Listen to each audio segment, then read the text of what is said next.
हरे कृष्णा। आप सभी भक्तों का हार्दिक स्वागत है हमारे कार्यक्रम श्रीमद् भागवत अध्ययन में। इस कार्यक्रम में हम प्रमुख वैष्णव ग्रंथ श्रीमद् भागवत का गहराई से अध्ययन कर रहे हैं। हमारी ये यात्रा अब चलते चलते भागवत के प्रथम स्कंद के 7वें अध्याय तक पहुंच चुकी है। 23वें श्लोक तक हमने अपना अध्ययन पूर्ण किया है और आज हमारा अध्ययन आगे चलेगा 24वें श्लोक से और पूरा प्रयास करेंगे कि 43वें श्लोक तक हम अपने अध्ययन को ले जाएं। इस अध्याय का शीर्षक है द्रोण पुत्र को दंड। लेकिन मुख्य रूप से इसमें दो विषयों के बारे में चर्चा है। अध्याय के आरंभ में श्रील व्यास देव जी की समाधि की विस्तार से चर्चा की गई है। बड़ा ही प्रमुख भाग है इस अध्याय का। श्रील जीव जी गोस्वामी जी ने इस को बड़ा महत्व दिया है। श्रील व्यास देव जी की समाधि को अपनी पुस्तक तत्व संदर्भ में उन्होंने उसकी बड़ी विस्तार से व्याख्या करी है। और उसके बाद 12वें श्लोक से चर्चा आरंभ होती है द्रोण पुत्र के दंड की कथा से कि महाभारत का युद्ध समाप्त हो चुका है। 18 दिन पूरे हो चुके हैं। महाभारत का युद्ध 18 दिन चला। 18वें दिन की रात्रि में अश्वत्थामा पांडवों को मारने का एक प्रयास करता है। तो वहां से कथा जो है 12वें श्लोक से हमने पिछली कक्षा में पढ़ी और अभी थोड़ी बहुत देर में संक्षेप में उसकी चर्चा भी करेंगे। तो कुल मिलाकर आज की हमारी कक्षा 26वीं है और आरंभ करेंगे मंगलाचरण प्रार्थनाओं से। तो निधि माता जी कृपया करके मंगलाचरण प्रार्थना आप का गायन करें। ज्ञान जी। ओम अज्ञानतिमिरान्धस्य ज्ञानञ्जनशलाकया चक्षुरुन्मीलितं येन तस्मै श्रीगुरवे नमः। श्रीचैतन्यमनोभीष्टं स्थापितं येन भूतले स्वयं रूप कदा मह्यं ददाति स्वपदान्तिकं। वन्देऽहं श्रीगुरो श्रीयुतापदकमलं श्रीगुरून् वैष्णवांश्च श्रीरूपं साग्रजातं सहगण रघुनाथान्वितं तं सजीवं साद्वैतं सावधूतं परिजनसहितं कृष्णचैतन्यदेवं श्रीराधा कृष्णपादान् सहगण ललिता श्रीविशाखान्वितांश्च। हे कृष्ण करुणा सिंधो दीनबंधो जगत्पते गोपेश गोपिका कांत राधा कांत नमोस्तुते। तप्त कांचन गौरांगी राधे वृंदावनेश्वरी वृषभानुसुते देवी प्रणमामि हरिप्रिये। वाञ्छाकल्पतरुभ्यश्च कृपा सिन्धुभ्य एव च पतितानां पावनेभ्यो वैष्णवेभ्यो नमो नमः। जय श्री कृष्ण चैतन्य प्रभु नित्यानंद श्री अद्वैत गदाधर श्रीवासादि गौर भक्त वृंद। हरे कृष्ण कृष्ण कृष्ण हरे हरे हरे राम राम राम हरे हरे। चलिए आगे चले। हम्म। ओम नमो भगवते वासुदेव। ओम नमो भगवते वासुदेवाय। ओम नमो भगवते वासुदेवाय। नारायणं नमस्कृत्य नरं चैव नरोत्तमं देवीं सरस्वतीं व्यासं ततो जयम् उदीरयेत्। नष्टप्रायेष्वभद्रेषु नित्यं भागवत सेवया भगवती उत्तम श्लोके भक्तिर्भवति नष्टकी। कृष्णाय वासुदेवाय देवकी नंदनाय च नंदगोपकुमाराय गोविंदाय नमो नमः। हरे कृष्णा माता जी, बहुत बहुत धन्यवाद। चलिए अब हम थोड़ा सा पुनरावलोकन करेंगे पिछली कक्षा का। जैसे आपको बताया पिछली कक्षा में हमने 12वें श्लोक से चर्चा आरंभ करी थी और 23वें श्लोक तक हमने चर्चा करी। तो क्या मुख्य रूप से चर्चा थी देखते हैं। तो 12वें श्लोक से जो चर्चा होती है उसमें चर्चा आरंभ होती है कि अब महाभारत का युद्ध समाप्त हो चुका है और उस युद्ध के बाद अब क्या हो रहा है। तो ये चर्चा सब क्यों हो रही है यहाँ पर। तो चर्चा के पीछे वास्तव में मुख्य कारण है नैमिषारण्य के जो ऋषिगण हैं या शौनक ऋषि के माध्यम से जो प्रश्न पूछ रहे हैं। वो उसका एक प्रश्न। वो प्रश्न क्या है। वो प्रश्न है कि वो जानना चाहते हैं कि भागवत के जो श्रोता थे, परीक्षित महाराज, उन्होंने उनका जन्म कैसे हुआ, उनके कार्यकलाप क्या थे और फिर उनका मृत्यु कैसे हुई, अनशन के मार्ग के माध्यम से उनकी मृत्यु हुई, तो कैसे वो मृत्यु की ओर बढ़े, वो सब चर्चा वहां से उस प्रश्न का आधार लेकर ये चर्चा अब आरंभ हो रही है। और चर्चा कहाँ से आरंभ हो रही है? महाभारत के युद्ध की समाप्ति से। क्यों? क्योंकि पहले वो द्रोण पुत्र को ने पांडवों के पुत्रों की हत्या करी। पांडवों के पुत्रों की हत्या करने के बाद फिर अर्जुन जो है उन्हें बंदी बना लेते हैं, उनको द्रौपदी के पास लेकर आते हैं। फिर द्रौपदी जो है उनको छोड़ देती हैं, उन पर दया दिखाती हैं, उनको केश मूंड कर उनको छोड़ दिया जाता है। तो फिर उसके बाद अश्वत्थामा जो है वो पुनः क्रोध में आकर ब्रह्मास्त्र छोड़ता है उत्तरा के गर्भ की ओर। उत्तरा के गर्भ में परीक्षित महाराज का जन्म होने वाला होता है। तो यहां तक ले जाने के लिए फिर ये कथा जो है वो आरंभ हो रही है महाभारत के युद्ध की समाप्ति के रात्रि में, जब अश्वत्थामा पांडवों को मारने के लिए आगे उनके शिविर में जाता है। तो महाभारत की युद्ध की समाप्ति के बाद द्रोण पुत्र अश्वत्थामा पांडवों की हत्या की योजना बनाता है। भूलवश वह पांडवों के स्थान पर उनके पांचों पुत्रों की हत्या कर देता है। तो ये 13वें 14वें श्लोक में हमने देखा। फिर वो अपने पुत्रों की मृत्यु पर द्रौपदी विलाप करती हैं, और अर्जुन जो है फिर उनको सांत्वना देते हैं कि चिंता ना करो, मैं उस अ, अश्वत्थामा का सिर काट कर लाऊंगा, और तुम उसके कटे हुए सिर पर खड़े होकर स्नान करना, तब जाके तुम्हारा ये शोक जो है वो शांत होगा। बड़ी भीषण प्रतिज्ञा, भीषण जो है वो सांत्वना जो है वो अर्जुन देते हैं उनको अपनी पत्नी को। और फिर अर्जुन अपने मित्र और सारथी भगवान श्री कृष्ण के साथ रथ पर सवार होते हैं, अश्वत्थामा का पीछा करते हैं। अश्वत्थामा जब देखता है कि अर्जुन और श्री कृष्ण उसको बंदी बनाने के लिए, उसको पकड़ने के लिए उसके पीछे आ रहे हैं, तो वह घबरा कर अपने प्राण बचाकर भागता है।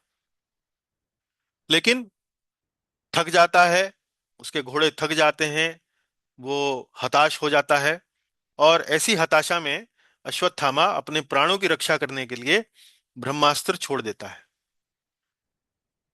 ब्रह्मास्त्र छोड़ तो देता है, लेकिन उस ब्रह्मास्त्र को लौटाना उसको नहीं आता है।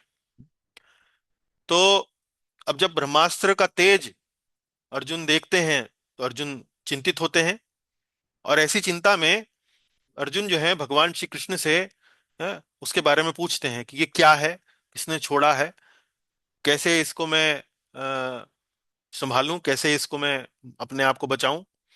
हम्म, और पूछने से पहले, ये सब बातें पूछने से पहले अर्जुन भगवान श्री कृष्ण से 5 श्लोकों में उनकी प्रार्थना करते हैं। हम्म, तो ब्रह्मास्त्र को देखा, ब्रह्मास्त्र को देखकर चिंतित हुए, अब वो कुछ पूछना चाहते हैं, लेकिन पूछने से पहले 5 श्लोकों में भगवान की वो प्रार्थना करते हैं। अब वो प्रार्थना क्या है? तो 22वां श्लोक से वो प्रार्थना आरंभ होती है। सबसे पहले कहते हैं कि हे कृष्ण, आप इस जगत के लोगों की रक्षा 3 तापों से करते हैं, त्रिताप से लोगों की रक्षा करते हैं, तो कृपया इस ब्रह्मास्त्र के ताप से भी हमारी आप रक्षा करें। तो त्रिताप किसको बोलते हैं? त्रिताप बोलते हैं अ, आधि भौतिक, आधि आत्मिक, और आधि दैविक। तो ये 3 ताप जो हैं वो अ, जगत के लोगों को हमेशा कष्ट में देते हैं, कष्ट में रखते हैं। तो इन त्रितापों से आप लोगों की रक्षा करते हैं, कृपया इस ब्रह्मास्त्र से भी आप हमारी रक्षा कृपया करें। और फिर 23वां श्लोक हमने देखा। 23वां श्लोक, ये हमने आपको पिछली कक्षा में बताया कि ये बड़ा प्रमुख श्लोक है श्रीमद् भागवत का। क्यों हम प्रमुख कह रहे हैं? क्योंकि हमारे आचार्यों ने इसको प्रमुख माना है, हमारे आचार्यों ने इसको बड़ा महत्व दिया है। विशेष रूप से श्रील जीव गोस्वामी प्रभुपाद जी ने इसको बड़ा महत्व दिया है। उन्होंने अपनी पुस्तक संदर्भ में, 6 संदर्भों में इसका बार बार उल्लेख किया है। और मुख्य रूप से इस श्लोक में अर्जुन जिन विशेषणों से भगवान श्री कृष्ण की प्रार्थना करते हैं, उन विशेषणों को समझना बड़ा आवश्यक है। हम्म, क्या कहते हैं भगवान के लिए वे? हे कृष्ण, आप आदि पुरुष हैं। हे कृष्ण, आप आदि पुरुष हैं। त्वम आद्यः पुरुषः। आप परमेश्वर हैं, साक्षात ईश्वर है, और आप प्रकृति से परे हैं, प्रकृते परः। आप अपनी चित शक्ति से माया को दूर रखते हैं, मायाम व्युदस्य चित शक्त्या। आप अपनी चित्त शक्ति से माया को दूर रखते हैं, और आप केवल अपने दिव्य रूप में स्थित रहते हैं। कैवल्य, कैवल्य अर्थात केवल, ओनली, अंग्रेजी में बोलते हैं ओनली, ओनली मतलब केवल, तथा आप केवल अपने दिव्य स्वरूप में स्थित रहते हैं, कैवल्य स्थित आत्मनि। तो इनमें जिस प्रकार से भगवान की पूजा की गई है, भगवान की स्तुति की गई है इस प्रार्थना में, न, जीव गोस्वामी जी ने उन विशेषणों को बड़ा महत्व दिया है, और इसी कारण से हमने अपनी कक्षा में पिछली बार आपको इन सब के बारे में थोड़ा सा समय लेकर समझाने का प्रयास किया। वो क्या है? जैसे इस प्रार्थना से अद्वैतवाद सिद्धांत का खंडन होता है। अद्वैतवाद का सिद्धांत क्या है? अद्वैतवाद का सिद्धांत है ब्रह्म सत्य जगत मिथ्या, केवल ब्रह्म ही सत्य है, जगत मिथ्या है। और अद्वैतवाद के सिद्धांत के अनुसार जीव और ईश्वर दोनों माया से प्रभावित होते हैं। जब ये ब्रह्म सत्व गुण से प्रभावित होता है तो वह ईश्वर बनता है, और जब यही ब्रह्म रजोगुण और तमोगुण से प्रभावित होता है तो वह जीव बनता है, तो वह जीव बनता है। तो अद्वैतवाद का खंडन कैसे होता है?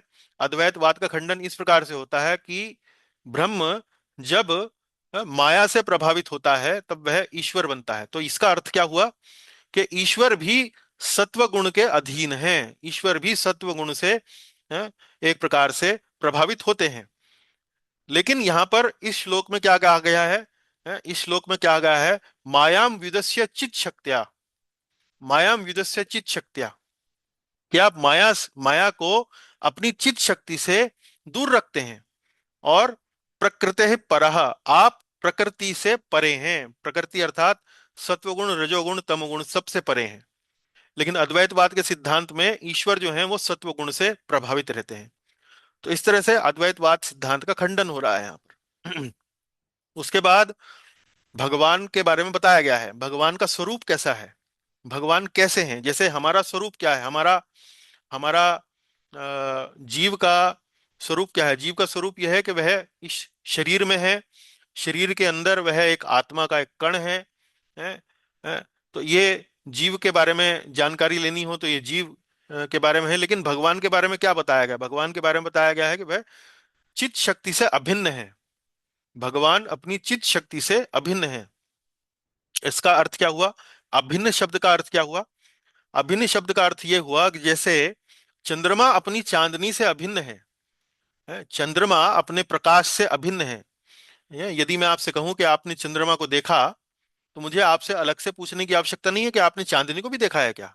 नहीं, चांदनी तो देखी ही होगी। जब चंद्रमा को देखा है तो चांदनी, तो चंद्रमा के बिना उसकी कल्पना करना ही संभव नहीं है। इसी प्रकार से किसी पुष्प की सुगंध की कल्पना करना पुष्प से अलग संभव नहीं है। इसको बोलते हैं अभिन्न। अभिन्न मतलब उसका अभिन्न अंग है, उसके बिना उसकी कल्पना भी नहीं की जा सकती, उसका स्वरूप ही वह है, उसका स्वरूप ही वह है। जैसे पानी का स्वरूप क्या है? पानी का स्वरूप है शीतलता या तरलता, वह पानी का स्वरूप है। यदि आप कहें कि पानी तरल नहीं है तो इसका अर्थ आप पानी के बारे में बात नहीं कर रहे हैं, आप किसी और पदार्थ के बारे में बात कर रहे हैं। इसी प्रकार से अग्नि है, प्रकाश के बिना या ताप के बिना अग्नि का कल्पना भी करना कठिन है, संभव नहीं है। इसी प्रकार चित शक्ति के बिना भगवान की कल्पना नहीं की जा सकती। भगवान अपनी चित शक्ति से अभिन्न है, कैवल्य स्थित आत्मनि, कैवल्य। और भगवान की जो माया शक्ति है वह भगवान से भिन्न भी है तथा अभिन्न भी है। जैसे कि श्लोक में, इस प्रार्थना में आप देख रहे हैं, मायाम विदस्य चित शक्त्या, मायाम विदस्य, माया को आप अलग रखते हैं अपनी चित शक्ति के प्रभाव से। तो माया की शक्ति जो है वो भगवान से भिन्न है। भिन्न क्यों है? क्योंकि वह चित शक्ति से अलग है, इसलिए इसको वहां भिन्न कहा है। और अभिन्न भी है। अभिन्न क्यों है? अभिन्न इसलिए है क्योंकि वास्तव में भगवान की शक्ति है। तो भगवान की शक्ति, माया शक्ति भिन्न इसलिए है क्योंकि वह भगवान को नियंत्रित नहीं कर सकती है। हम्म, लेकिन जो चित शक्ति है भगवान की, वो भगवान को नियंत्रित कर सकती है। हाँ, इसका उदाहरण देने के लिए इसको समझाने के लिए एक उदाहरण हमने दिया था। चित शक्ति का उदाहरण राजा की रानी के रूप में दिया गया है। कोई राजा है, उनकी रानी जो है वो चित शक्ति है, लेकिन उसी राजा के महल में अनेक दासियां भी काम करती हैं। तो दासियों की तुलना किससे की गई है? दासियों की तुलना की गई है माया से। दासी और रानी में क्या अंतर है? रानी जो है वो राजा का जो महल है, उसके जो अंतः कक्ष है, जो उसका जो प्राइवेट क्वार्टर्स कह लीजिए, या उसका जो शयन कक्ष है, वहां रानी की पहुंच है। रानी वहां पर जाकर राजा के साथ संग कर सकती है। लेकिन दासी जो है, उसकी जो स्थिति क्या रहती है? उसकी स्थिति रहती है महल के बाहर। महल के बाहर जो कक्ष बने हुए हैं, महल का जो उद्यान है, जो अनेक जो बाहर के जो कक्ष हैं, उनकी देखभाल करने के लिए, साफ सफाई करने के लिए वहां दासी का कार्य रहता है। तो माया की स्थिति वैसी है। तो चित शक्ति माया भगवान को नियंत्रित कर सकती है। रानी जो है वो राजा को प्रभावित कर सकती है, लेकिन दासी जो है वो राजा को प्रभावित नहीं कर सकती। तो इसलिए चित शक्ति और माया शक्ति में अंतर है, भिन्न है। तो अद्वैत दर्शन में वास्तव में माया को ही एकमात्र शक्ति माना गया है, माया को ही एकमात्र शक्ति माना गया है। लेकिन इस श्लोक में, इस प्रार्थना में इस सिद्धांत का खंडन होता है। कैसे खंडन होता है? क्योंकि यहां पर चित शक्ति की बात की जा रही है, माया और चित शक्ति दोनों की बात की जा रही है। तो माया भी है और चित शक्ति भी है। तो इसलिए अद्वैत सिद्धांत को खंडन करने के लिए बार बार जीव गोस्वामी जी हैं, वो बार बार इस श्लोक का उद्धरण करते हैं। तो चलिए, ये हमारी पिछली कक्षा का एक प्रकार से पुनरावलोकन हो गया। अब हम आते हैं पुनः अपने कार्यक्रम में, जहां पर हम अब चर्चा करने वाले हैं 24वें श्लोक से। तो 24वें श्लोक मतलब प्रार्थना जो अर्जुन ने करी, कितने श्लोकों में करी? 5 में। हमने 22वां श्लोक पढ़ लिया, हमने 23वां पढ़ लिया, 2 पढ़ लिए। अब प्रार्थना जो चल रही है वो चलेगी कहां से? 24, 25, 26। 22, 23, 24, 25, 26। तो 24, 25, 26 में अब क्या चर्चा हो रही है, वहां से हम पढ़ना शुरू करेंगे। तो 23 तो ये हमने देख ही लिया। 23 में ये जो विस्तार से हमने जो चर्चा करी है पिछली बार, वो भी हमने पढ़ लिया। अब हम आते हैं 24वें पर। तो 24वें श्लोक पर निधि माता जी कृपया मेरे साथ पढ़ें आप। जी। स एव जीवलोकस्य सा एव जीवलोकस्य माया मोहित चेतसाः माया मोहित चेतसाः विदत्से स्वेन वीर्येण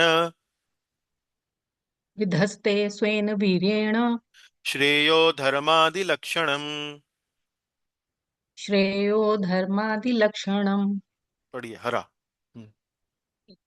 यद्यपि आप माया के प्रभाव से दिव्य हैं, पर माया से मोहित जीवों का हम्म। यद्यपि आप माया के प्रभाव से दिव्य हैं, स एव। हम्म। स, ये जो यहाँ जो ये स शब्द आया है, स जो है संस्कृत में बोलते हैं उसका, वह। जैसे स मतलब वह। तो वह यहाँ पर कौन, किसके लिए इंगित किया जा रहा है? वह जो है वो एक सर्वनाम है। तो सर्वनाम ये किसके लिए आया है? ये सर्वनाम उसके लिए आया है जिसकी चर्चा पिछले श्लोक में की जा चुकी है। तो पिछले श्लोक में किसकी चर्चा की गई है? पिछले श्लोक में भगवान की चर्चा की गई है। किस रूप में चर्चा की गई है? इस रूप में चर्चा की गई है कि आप माया के प्रभाव से दिव्य हैं। मायाम विदुष्य चित शक्त्या, मायाम विदुष्य चित शक्त्या, इस प्रकार से 23वें श्लोक में बोला है अर्जुन ने भगवान की प्रार्थना में। तो स शब्द का अर्थ भी यहां पर वही है। यद्यपि आप माया के प्रभाव से दिव्य हैं, जीवलोकस्य माया मोहित चेतसः। माया मोहित चेतसः, चेतसा मतलब मन, कि जिन जीवों का, जीवलोकस्य, इस जीव के, इस लोक के जीवों का मन जो माया के प्रभाव से मोहित है, इस लोक के जीवों का मन, चेतसः या चेतना, जो माया के प्रभाव से मोहित है, क्या होता है? पढ़ें आगे। अपनी शक्ति के प्रभाव से धर्म अर्थ काम मोक्ष के द्वारा उनका कल्याण करते हैं। विदत्से स्वेन वीर्येण, विदत्से स्वेन वीर्येण श्रेयो धर्मादि लक्षणम। श्रेयो, श्रेयो अर्थात परम कल्याण, उनका कल्याण करते हैं। किस प्रकार से?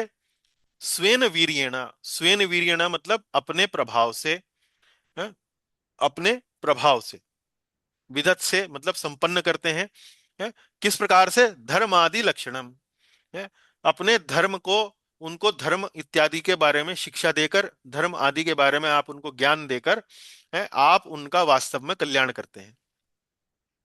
स एव, तो आगे पढ़ेंगे, चलिए पढ़िए माता जी। सा एव, वही भगवान जिनका वर्णन 1.7.23 में किया गया है। हम्म। वह वर्णन है कि भगवान दिव्य हैं, माया से अप्रभावित रहते हैं। हाँ, तो ये देखिए वही वर्णन जो 23वें में किया गया है, उसी वर्णन को आधार बनाते हुए, पहले तो उन्होंने बताया कि आप माया के प्रभाव से परे हैं, आपको माया प्रभावित नहीं कर सकती, आप अपनी चित शक्ति के प्रभाव से माया को दूर रखते हैं। मायाम व्युदस्य, व्युदस्य अर्थात दूर रखना, चित शक्त्या, चित शक्ति के द्वारा, चित शक्तिया यहाँ तृतीया विभक्ति है, चित शक्ति के द्वारा आप माया को दूर रखते हैं। तो वही भगवान क्या करते हैं? वही भगवान जीव के लोगों का माया से, माया के प्रभाव से उनको दूर रखते हैं। चलिए आगे पढ़ें। चेतसः। चेतसः, मन। माया हम्म द्वारा मोहित मन अर्थात समस्या का कारण जीव का मन है। हम्म तो यहाँ पर यहाँ पर देखिए, यहाँ पर माया मोहित चेतसः, जीव जो है उसका जो मन है वास्तव में माया के द्वारा मोहित है। तो माया जो है वो जीव को मोहित कैसे करती है? मन के माध्यम से, मन के माध्यम से करती है। इसीलिए यहाँ पर चेतसा शब्द जो है वो महत्वपूर्ण है समझने के लिए। माया द्वारा मोहित मन अर्थात समस्या का कारण जीव का मन है। हमारे अंदर भी, साधक के अंदर भी, जो आध्यात्मिक पथ पर जो साधक रहते हैं, वो भी वास्तव में माया के द्वारा जब प्रभावित होते हैं तो वो मन के माध्यम से होते हैं। इसीलिए मन पर नियंत्रण करने के लिए हमारे शास्त्रों में बहुत अधिक बल दिया गया है। मन पर नियंत्रण करने के बाद ही है हम जो हैं वो आध्यात्मिक मार्ग में प्रगति करते हैं।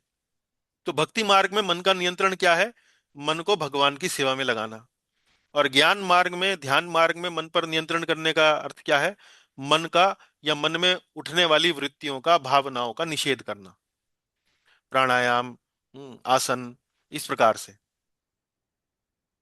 चलिए पढ़ें। पर धर्मादि विधानों द्वारा जीव का कल्याण करने हेतु इस भौतिक जगत में आते हैं। हम्म गीता तो पढ़ें। 4.8, धर्म संस्थापनाय संभवामि युगे युगे।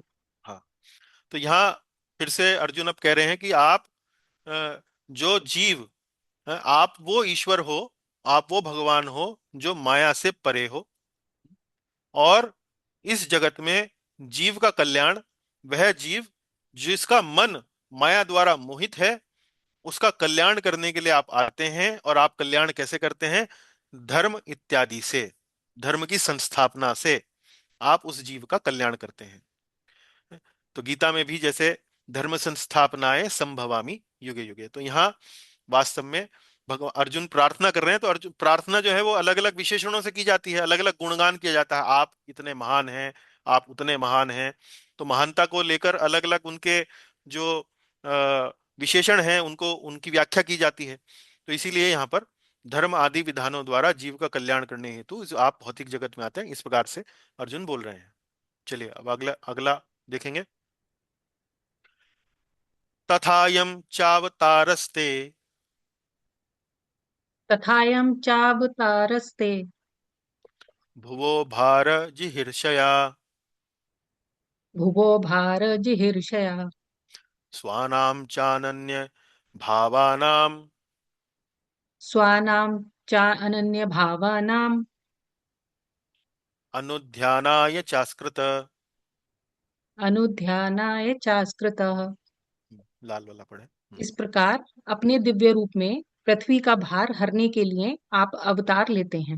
हम्म तथायाम, तो पिछले श्लोक में आया था स एव, यहां पर आया है तथायाम, इसी प्रकार, इसी प्रकार यह, इसी प्रकार अपने दिव्य रूप में, तथा अयम, अयम अर्थात यहां पर, इस पृथ्वी पर, उसी प्रकार अपने दिव्य रूप में तथायम, तो वही जो 23वें श्लोक में जो दिव्य रूप की जो बात हुई है, चित्त शक्ति की जो बात हुई है, कैवल्य स्थित आत्मनि, यानी कि आप केवल अपने अ, आध्यात्मिक दिव्य स्वरूप में ही स्थित रहते हैं, उसी की बात हो रही है।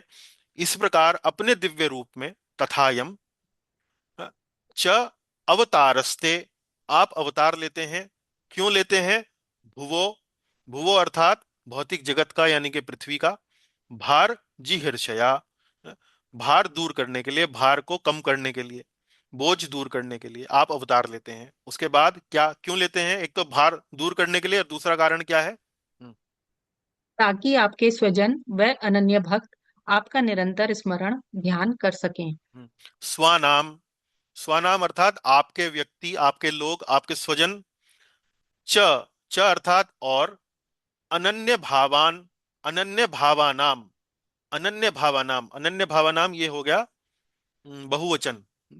जो अनन्य भाव रखते हैं, अनन्य भाव मतलब आपके शुद्ध भक्त, आपके अनन्य भक्त, हम्म, हाँ, जो आपके अपने लोग हैं, जो आपका और जो आपके अनन्य भक्त हैं, वे आपका निरंतर स्मरण ध्यान कर सकें। अनुध्यानाय, अनुध्यानाय चास्कृत, हाँ, निरंतर स्मरण ध्यान कर सकें, और चास्कृत, चास्कृत अर्थात संतोष प्राप्त करें।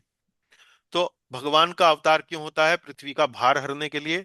और भगवान उससे अपने भक्तों को, अपने अनन्य भक्तों को न, प्रेरित करते हैं, उनको अपनी लीलाओं द्वारा उनका स्मरण करने के लिए सहायता करते हैं, ताकि वे उन तक पहुंच सके। बढ़िया माता जी। तथा वैसे ही जैसा 1.7.23 में वर्णन है, अर्थात अपने दिव्य स्वरूप में वह माया को दूर रखते हुए हम्म। अयम अवतारः इस जगत में अवतार लेते हैं। तो अपने दिव्य रूप में स्थित रहते हुए वे इस जगत में अवतार लेते हैं। तो अद्वैत दर्शन क्या कहता है? भगवान जब इस जगत में आते हैं तो वो क्या है? वो ब्रह्म है। ब्रह्म जो माया के सत्व गुण से प्रभावित होकर अब यहाँ पर इस जगत में आया है। लेकिन यहाँ इस श्लोक में ऐसा कोई वर्णन नहीं है। 23वें श्लोक में, 23वें श्लोक में तो कहा है कि आप कैवल्य आत्मनि स्थिति, आप तो अपने केवल जो स्वरूप में है, आप केवल उसमें ही स्थित रहते हैं। तो तथा वैसा ही जैसा कि पिछले श्लोक में वर्णन आया है, आप अपने दिव्य स्वरूप में माया को एक तरफ रखते हैं, और अयम अवतारः, और इस जगत में अवतार लेते हैं। हम्म। स्वनाम अपने जनों का, हम्म। अनन्य भावा नाम अनन्य भक्तों का। हम्म। हम्म। इस पृथ्वी पर भार कौन है? यह वे जीव हैं जो भगवान के विरुद्ध जीवन व्यतीत करते हैं। हम्म। भगवान इस धरा पर अवतार लेकर यह भार कम करते हैं। नंबर एक, या तो जीवों का वध करके। नंबर दो, अथवा उनका हृदय परिवर्तन करके। दो प्रकार से भगवान जो है वो जीवों का, इस पृथ्वी का, इस लोक का भार कम करते हैं। भार का अर्थ क्या हुआ? ऐसे लोग, ऐसे जीव जो भगवान के विरुद्ध अपना जीवन चला रहे हैं, भगवान के विरुद्ध जीवन यापन करते हैं, भगवान के विरुद्ध अपना जीवन व्यतीत करते हैं। और वो भगवान उनका भार कैसे करते हैं? या तो उनको समाप्त कर देते हैं, जैसे कि बहुत ज्यादा जब यदि कोई आसुरी हो जाए, जो साधुओं को के जीवन में एक प्रकार से बहुत कष्ट देने लगे उन्हें, उनका वध करके या उनका हृदय परिवर्तन करके, उन्हें अपनी शिक्षाओं के द्वारा उनका हृदय परिवर्तन करके उनको अपने बात को समझाकर, इस प्रकार से भगवान जो है इस धरा का भार कम करते हैं। चलिए, अब ये श्लोक हो गए 22, 23, 24, 25। तो क्षमा कीजिए, वो पांच नहीं है प्रार्थनाएं, ये वास्तव में ये भी आप 26वीं आप मान सकते हैं कि वो प्रार्थना के रूप में ही ले सकते हैं, लेकिन मेरे विचार से चार ही श्लोक हैं जो प्रार्थना के रूप में कहे गए हैं, पांच नहीं है। तो यहाँ 26वां श्लोक क्या है? ये चार श्लोकों में प्रार्थना करने के बाद अब अर्जुन जो है अपने मुख्य बिंदु पर आ रहे हैं। अश्वत्थामा ने ब्रह्मास्त्र छोड़ दिया है, ब्रह्मास्त्र का तेज फैल रहा है, अर्जुन उसको देखकर व्यथित हैं, चिंतित हैं, और भगवान से उसके बारे में पूछना चाह रहे हैं। तो पूछने से पहले चार श्लोकों में प्रार्थना करी, प्रार्थना करने के बाद अब वो प्रश्न पूछ रहे हैं। बोलिए मेरे साथ, किम इदम स्वित कुतो वेति, किमिदं स्वित् कुतो वेति, देव देव न वेद्महम, देव देव न वेद्म्यहम्। सर्वतो मुखमायाति सर्वतोमुखमायाति तेजः परमदारुणम्। तेजः परम दारुणम्। पढ़िए। हे देव आदिदेव, चारों ओर फैलने वाला यह अति भयंकर तेज, यह क्या है और कहाँ से आ रहा है, मैं जान नहीं पा रहा हूँ। हम्म। हे देवादि देव, देव देव यहाँ पर आया है।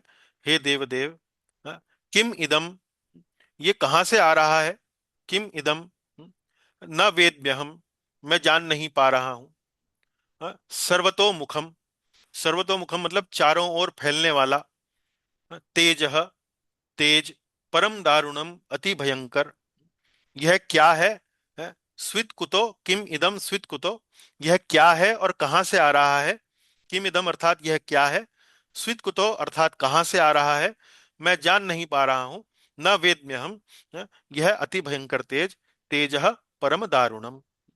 तो अर्जुन इस प्रकार से भगवान से अब पूछ रहे हैं प्रश्न, जो मुख्य उनका जो अभिप्राय है वो यहाँ व्यक्त कर रहे हैं।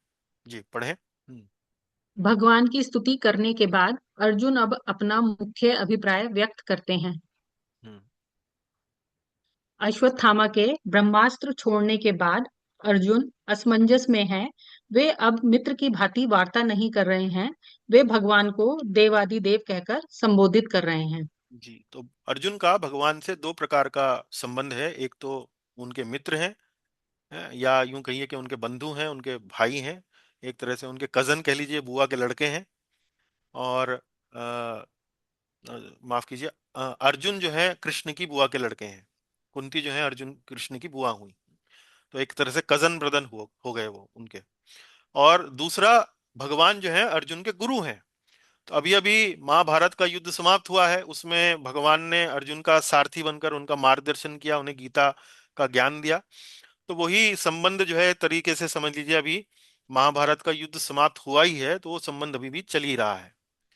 तो अब वो मित्र का संबंध नहीं है, ये वास्तव में जो वार्ता हो रही है वो गुरु शिष्य के रूप में हो रही है कि बताएं कृपया करके, मेरा मार्गदर्शन करें कि ये तेज कहाँ से आ रहा है।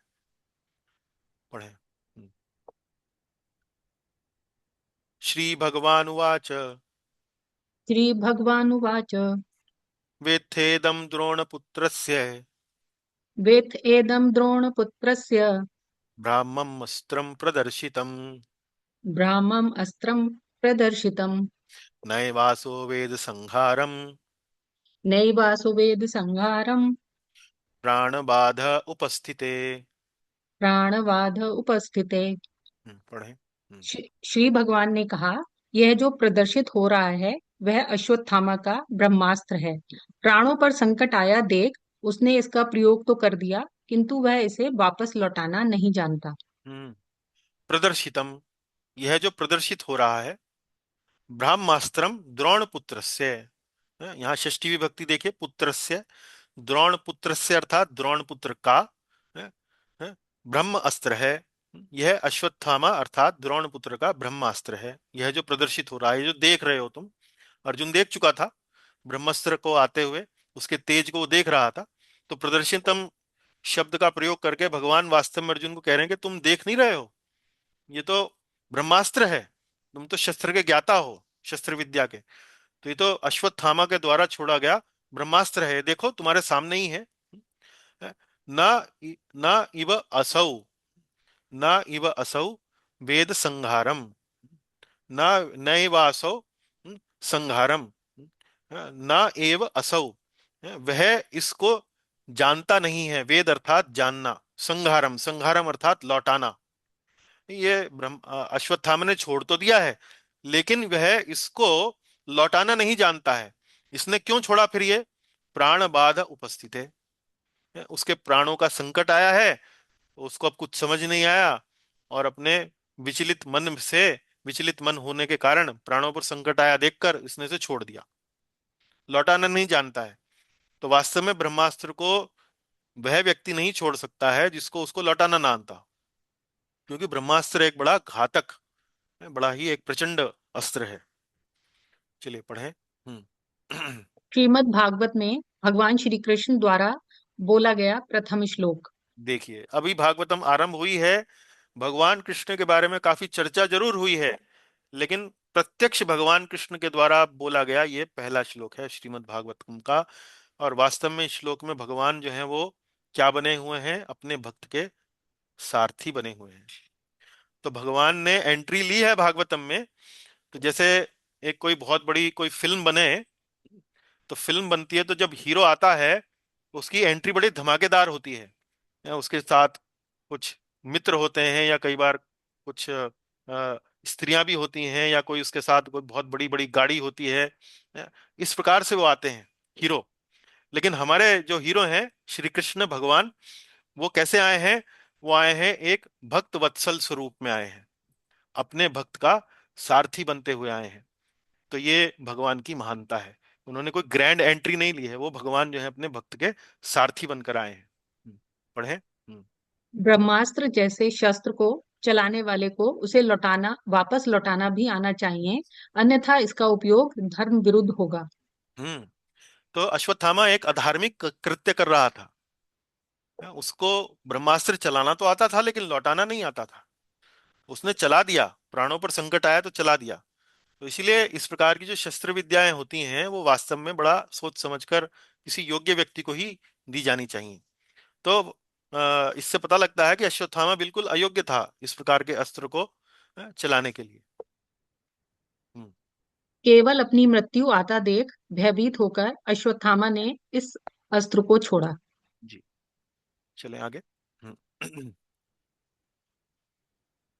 न हि यस्य न हि यस्य अन न हि यस्यान्यतमम्। न ह्यस्यान्यन्तम्। एक मिनट रुकिए। न हि यस्या न एक मिनट, एक दो तीन चार पाँच छ सात आठ, हाँ तो किंचित तक पढ़ेंगे। न हि यस्य यान न हि यस्य यान्यतमं किंचित न ह्यस्यान्यतम् किंचित्। अस्त्रं प्रत्यवकर्षणम् अस्त्रं प्रत्यवकर्षणम्। जह्यस्त्र तेज उन्नद्ध जयस्त्र तेज उन्नद्धम्। अस्त्रज्ञो ह्यस्त्र तेजसा। अस्त्रज्ञो ह्यस्त्र तेजसा। हम्म। पढ़े। हम्म। इसका दमन किसी अन्य अस्त्र द्वारा नहीं हो सकता, अतः हम्म। तुम अपने ब्रह्मास्त्र के तेज से इसके तेज का विनाश करो। चूंकि हम्म। तुम अस्त्र विद्या के कुशल जानकार हो, अतः हम्म। इसके तेज का शमन करो। हम्म। तो अस्त्रज्ञो, अस्त्रज्ञो अर्थात आप अस्त्र विद्या के कुशल जानकार हो। हाँ, जही अस्त्र तेज, जही बोलते हैं विनाश करना। हाँ, जही अस्त्र तेज, इस अस्त्र का विनाश करो।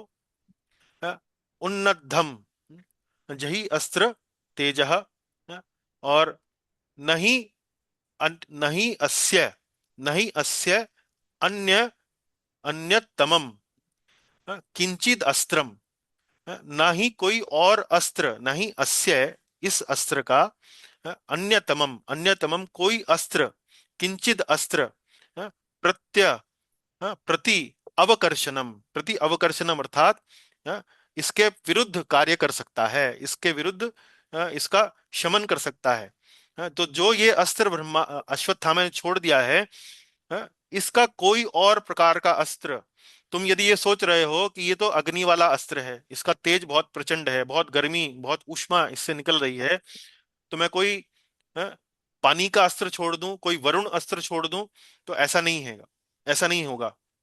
कोई भी अन्य प्रकार का अस्त्र जो है वो इस ब्रह्मास्त्र के तेज का को निरस्त नहीं कर सकता है, उसकी उसका प्रतिकार नहीं कर सकता है।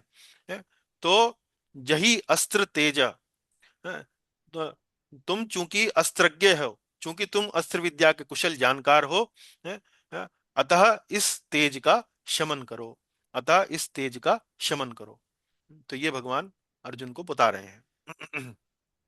पढ़े माता जी। प्रत्यवकर्षणम। हम्म। प्रति प्लस अवकर्षणम। हम्म। विपरीत प्रतिक्रिया करने वाला, निष्क्रिय करने वाला। तो यहाँ देखिए ये जो शब्द आया है यहाँ पर, प्रत्यव अवकर्षणम, प्रति अवकर्षणम, तो उसी शब्द को यहाँ पर खोलकर समझाया गया है। प्रति अर्थात विरुद्ध है, और अवकर्षणम अर्थात प्रतिक्रिया करने वाला, उसके विरुद्ध है, क्रिया करने वाला, निष्क्रिय करने वाला। आगे पढ़ें। अर्जुन के मन में प्रश्न उठ सकता है, इस अस्त्र के तेज का शमन क्या मैं वरुणास्त्र से नहीं कर सकता? वरुण अस्त्र बोलते हैं पानी का अस्त्र। तो जब कोई अग्नि का अस्त्र छोड़े तो उस पे आप पानी का अस्त्र छोड़ दें तो अग्नि शमन हो सकती है, लेकिन ब्रह्मास्त्र के साथ ऐसा संभव नहीं था। हम्म उसके उत्तर में श्री कृष्ण कहते हैं, ब्रह्मास्त्र को किसी अन्य शस्त्र से निरस्त नहीं किया जा सकता है, वह केवल ब्रह्मास्त्र द्वारा ही निरस्त हो सकता है। जी। हम्म तुम अपना ब्रह्मास्त्र छोड़ो, तुम्हारा ब्रह्मास्त्र और अश्वत्थामा का ब्रह्मास्त्र जब जुड़कर एक हो जाएं, तो तुम अपना वापस लौटा लेना, उसी के साथ दूसरा भी लौट जाए आएगा। हम्म तो अब ब्रह्मास्त्र तो छोड़ दिया है, अब अश्वत्थामा का ब्रह्मास्त्र है, अर्जुन कैसे लौटाए?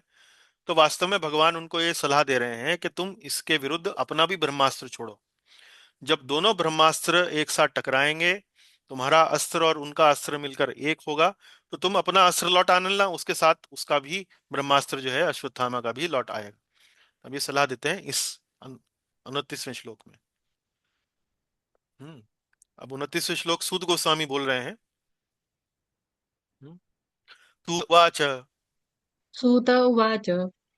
श्रुत्वा भगवता प्रोक्तम् श्रुत्वा भगवता प्रोक्तम् फाल्गुनः परवीरः फाल्गुनः परवीरः स्पृष्ट वापस्तं परिक्रम्य स्पृष्ट्वापस्तं परिक्रम्य ब्राह्मं ब्रह्मास्त्रं संदधे।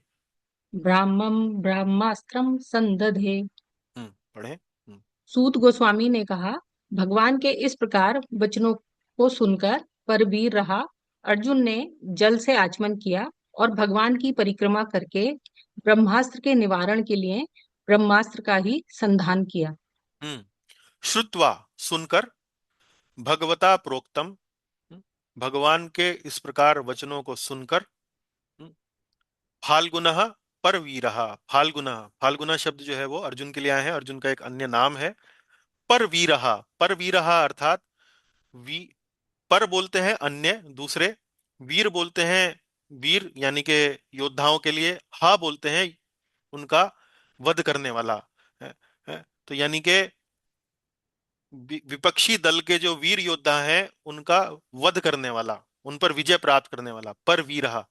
तो फाल्गुनः पर वीरहा, ये दोनों शब्द जो हैं वो अर्जुन के लिए आए हैं। तो भगवान के इस प्रकार वचनों को सुनकर पर वीरहा अर्जुन ने क्या किया? स्पृष्टवा, हाँ, स्पृष्टवा, हम्म, स्पृष्टवा, हाँ, आप, स्पृष्टवा आप, स्पृष्ट बोलते हैं उसका स्पर्श करके, आप बोलते हैं जल को। स्पृष्टवा आप अस्तम, स्पृष्टवा आप अस्तम, परिक्रम्य, तो उन्होंने जल अपने हाथ में लिया, जल हाथ में लेकर आचमन किया, और आचमन करने के बाद उन्होंने भगवान की परिक्रमा करी। भगवान की परिक्रमा करके, तो आचमन का अर्थ क्या होता है? आचमन जैसे कोई भी पूजा विधि का कार्य हम करने वाले होते हैं, कोई भी पूजा के कार्यक्रम को हम आरंभ करने वाले होते हैं, तो पहले अपने आप को भीतर उसकी हम अपनी शुद्धि करते हैं। तो थोड़ा जल लेते हैं, भगवान का नाम लेते हैं, ओम केशवाय नमः, जल को पान करते हैं, फिर एक जल लेते हैं, हाथ को धोते हैं, उस प्रकार से हम आचमन किया जाता है। तो अर्जुन ने पहले जल से आचमन किया, आचमन करने के बाद उन्होंने भगवान की परिक्रमा की। परिक्रम्य ब्राह्म्यम ब्रह्मास्त्रम संदधे, और उस ब्रह्मास्त्र का संधान करने के लिए, अपने ब्रह्मास्त्र को, उस ब्रह्मास्त्र को निरस्त करने के लिए अपने ब्रह्मास्त्र का संधान किया। अपना ब्रह्मास्त्र को उन्होंने अपने धनुष पर चढ़ाया। जी पढ़ें। परवीर रहा विपक्षी दल से शत्रुओं का दमन करने वाला। हम्म तो उसमें और कोई ज्यादा हमने तात्पर्य नहीं दिया है, आगे चलते हैं। 30वां श्लोक। संहत्य अन्योन्यम उभयो संहत्य अन्योन्यम उभयोः तेजसी शरसंवृते तेजसी शरसंवृते आवृत्य रोदसी खम च आवृत्य रोदसीखं च ववृधातेर्क वह्निवत्। वावृधातेर्क वह्निवत्। बहुत ही सुंदर, हाँ बढ़िया जी। दोनों ब्रह्मास्त्रों की अग्नि का तेज मिलकर सूर्य के गोले के समान अग्नि के एक वृहत चक्र ने समस्त बाह्य अंतरिक्ष तथा लोकों के संपूर्ण गगन मंडल को आवृत कर लिया। आवृत कर लिया। संहत्य, संहत्य अर्थात दोनों के मिल जाने पर। उभयो, उभयो अर्थात दोनों। संहत्य अन्योन्यम, अन्योन्यम अर्थात परस्पर। तो दोनों ब्रह्मास्त्रों के परस्पर मिल जाने पर, दोनों उभयो तेजसी, मिल जाने पर उनका जो तेज था, शर संवृते, शर संवृते अर्थात है, जैसे ब्रह्मास्त्र जो था वो एक बाण, बाण था, बाण के चारों ओर तेज हो रहा था, दोनों बाण जब एक दूसरे से मिलकर एक हो गए, और उस प्रकार से दोनों जब मिल गए तो दोनों का तेज जो है वो भी मिलकर एक हो गया। शर संवृते, संवृते अर्थात उन दोनों बाणों को उसके तेज ने उनको घेर लिया, उनको आवृत कर लिया, उनको घेर लिया। आवृत्य, हम्म, आवृत्य रोदसी खमचा। और इस बड़े चक्र ने, इस बड़े तेज का ये जो चक्र था, उसने आवृत कर लिया, ढक लिया। किसको? रोदसी खमचा, बाह्य लोगों को तथा भीतर के लोगों को, बाहर और भीतर, अंतरिक्ष में भी और भीतर भी उसने संपूर्ण जगत को, संपूर्ण गगन मंडल को उसने आवृत कर लिया। तो इस प्रकार से वो वास्तव में बड़ा ही कोई अद्भुत दृश्य रहा होगा कि जब दो ब्रह्मास्त्र एक साथ मिलकर जुड़ रहे हैं और दोनों का तेज एक सूर्य के बड़े गोले के समान जो है वो संपूर्ण ब्रह्मांड को, ना केवल इस ब्रह्मांड को बल्कि अन्य लोगों को भी उसने तेज में अपने घेर लिया। पढ़े। हम्म। दो ब्रह्मास्त्रों की अग्नि का तेज मिलकर अति प्रचंड तेज का निर्माण कर रहा था। हम्म। ऐसा प्रतीत हो रहा था जैसे प्रलय के समय सूर्य की अग्नि का तेज तथा साथ ही साथ श्री संकर्षण के मुख से अग्नि का तेज निकल रहा हो। हम्म। तो ये जो तेज था उसकी जो व्याख्या की गई है वो इस प्रकार से की गई है, जैसे प्रलय के समय तेज होता है। तो प्रलय के समय क्या होता है कि प्रलय के समय सूर्य जो है वो भी अपनी अग्नि से तेज प्रकट करता है, और श्री संकर्षण जो है वो नीचे से वो भी अपनी मुख से अग्नि का तेज जो है निकालते हैं, और उस अग्नि में ये सब प्रलय होती है। जी, पढ़ें अब। दृष्ट्वास्त्र तेजः तु। दृष्ट्वास्त्र तेजस्तु। एक मिनट रुकिए।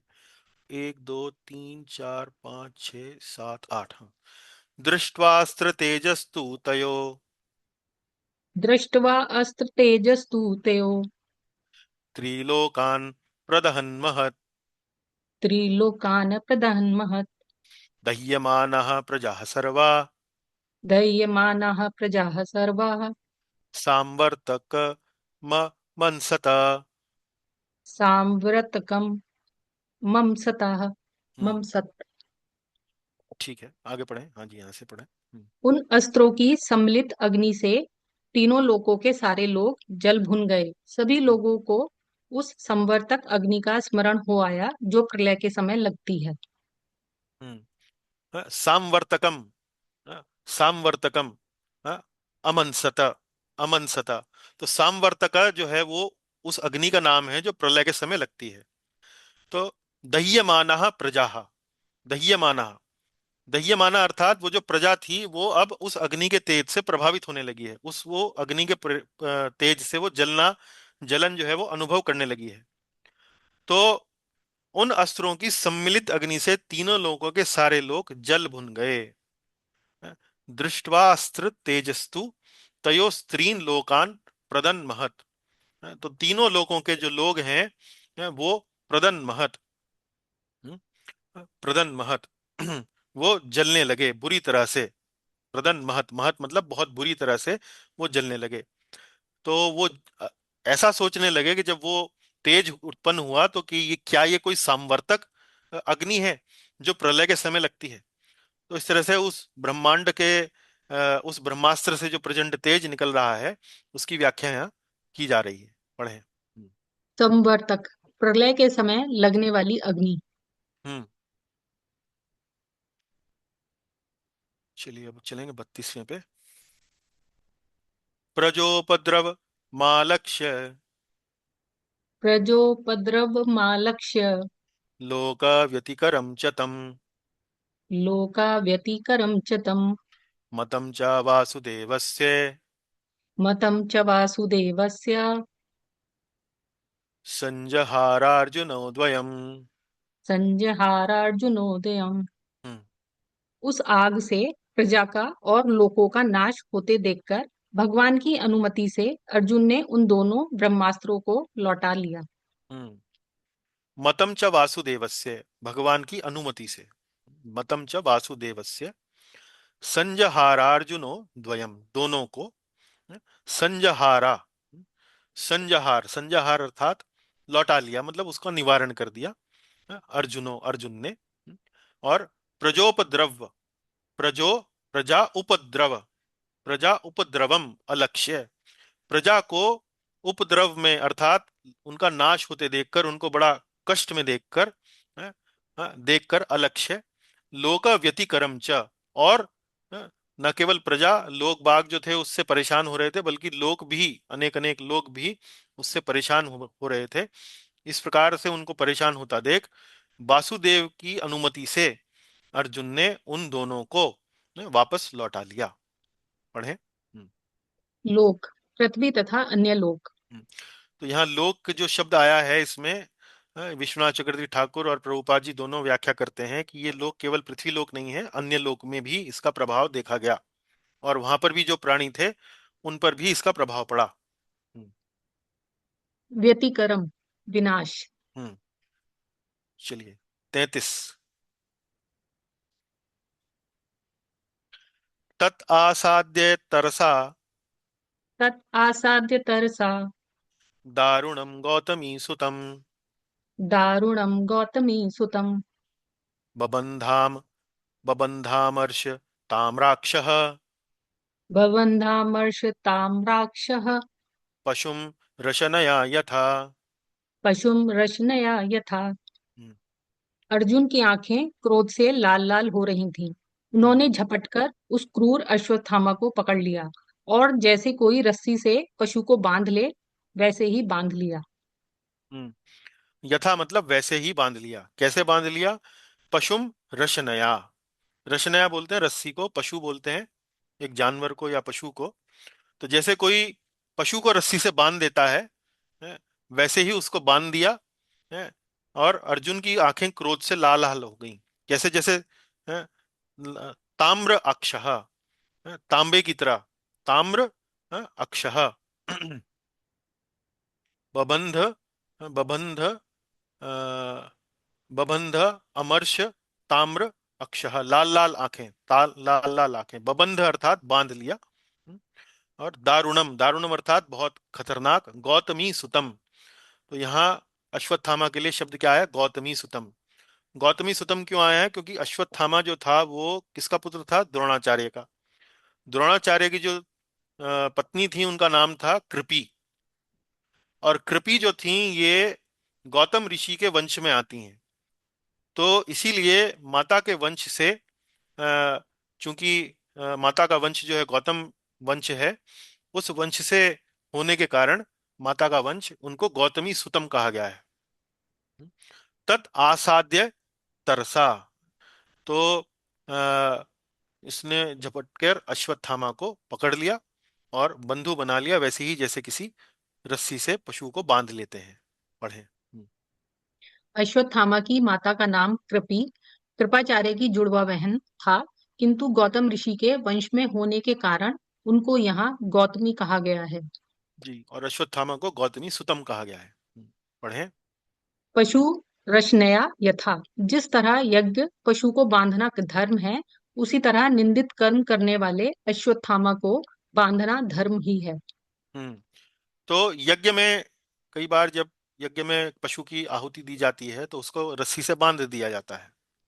वास्तव में इस प्रकार के यज्ञ अब नहीं होते हैं, पूर्व काल में हुआ करते थे, जब ब्राह्मण इतने शक्तिशाली होते थे कि उस पशु का उद्धार हुआ जाता था, वह एक अलग अ, उच्च जन्म ले लेता था, तब उस समय हुआ करते थे। लेकिन आज के समय में ये सब नहीं होता है।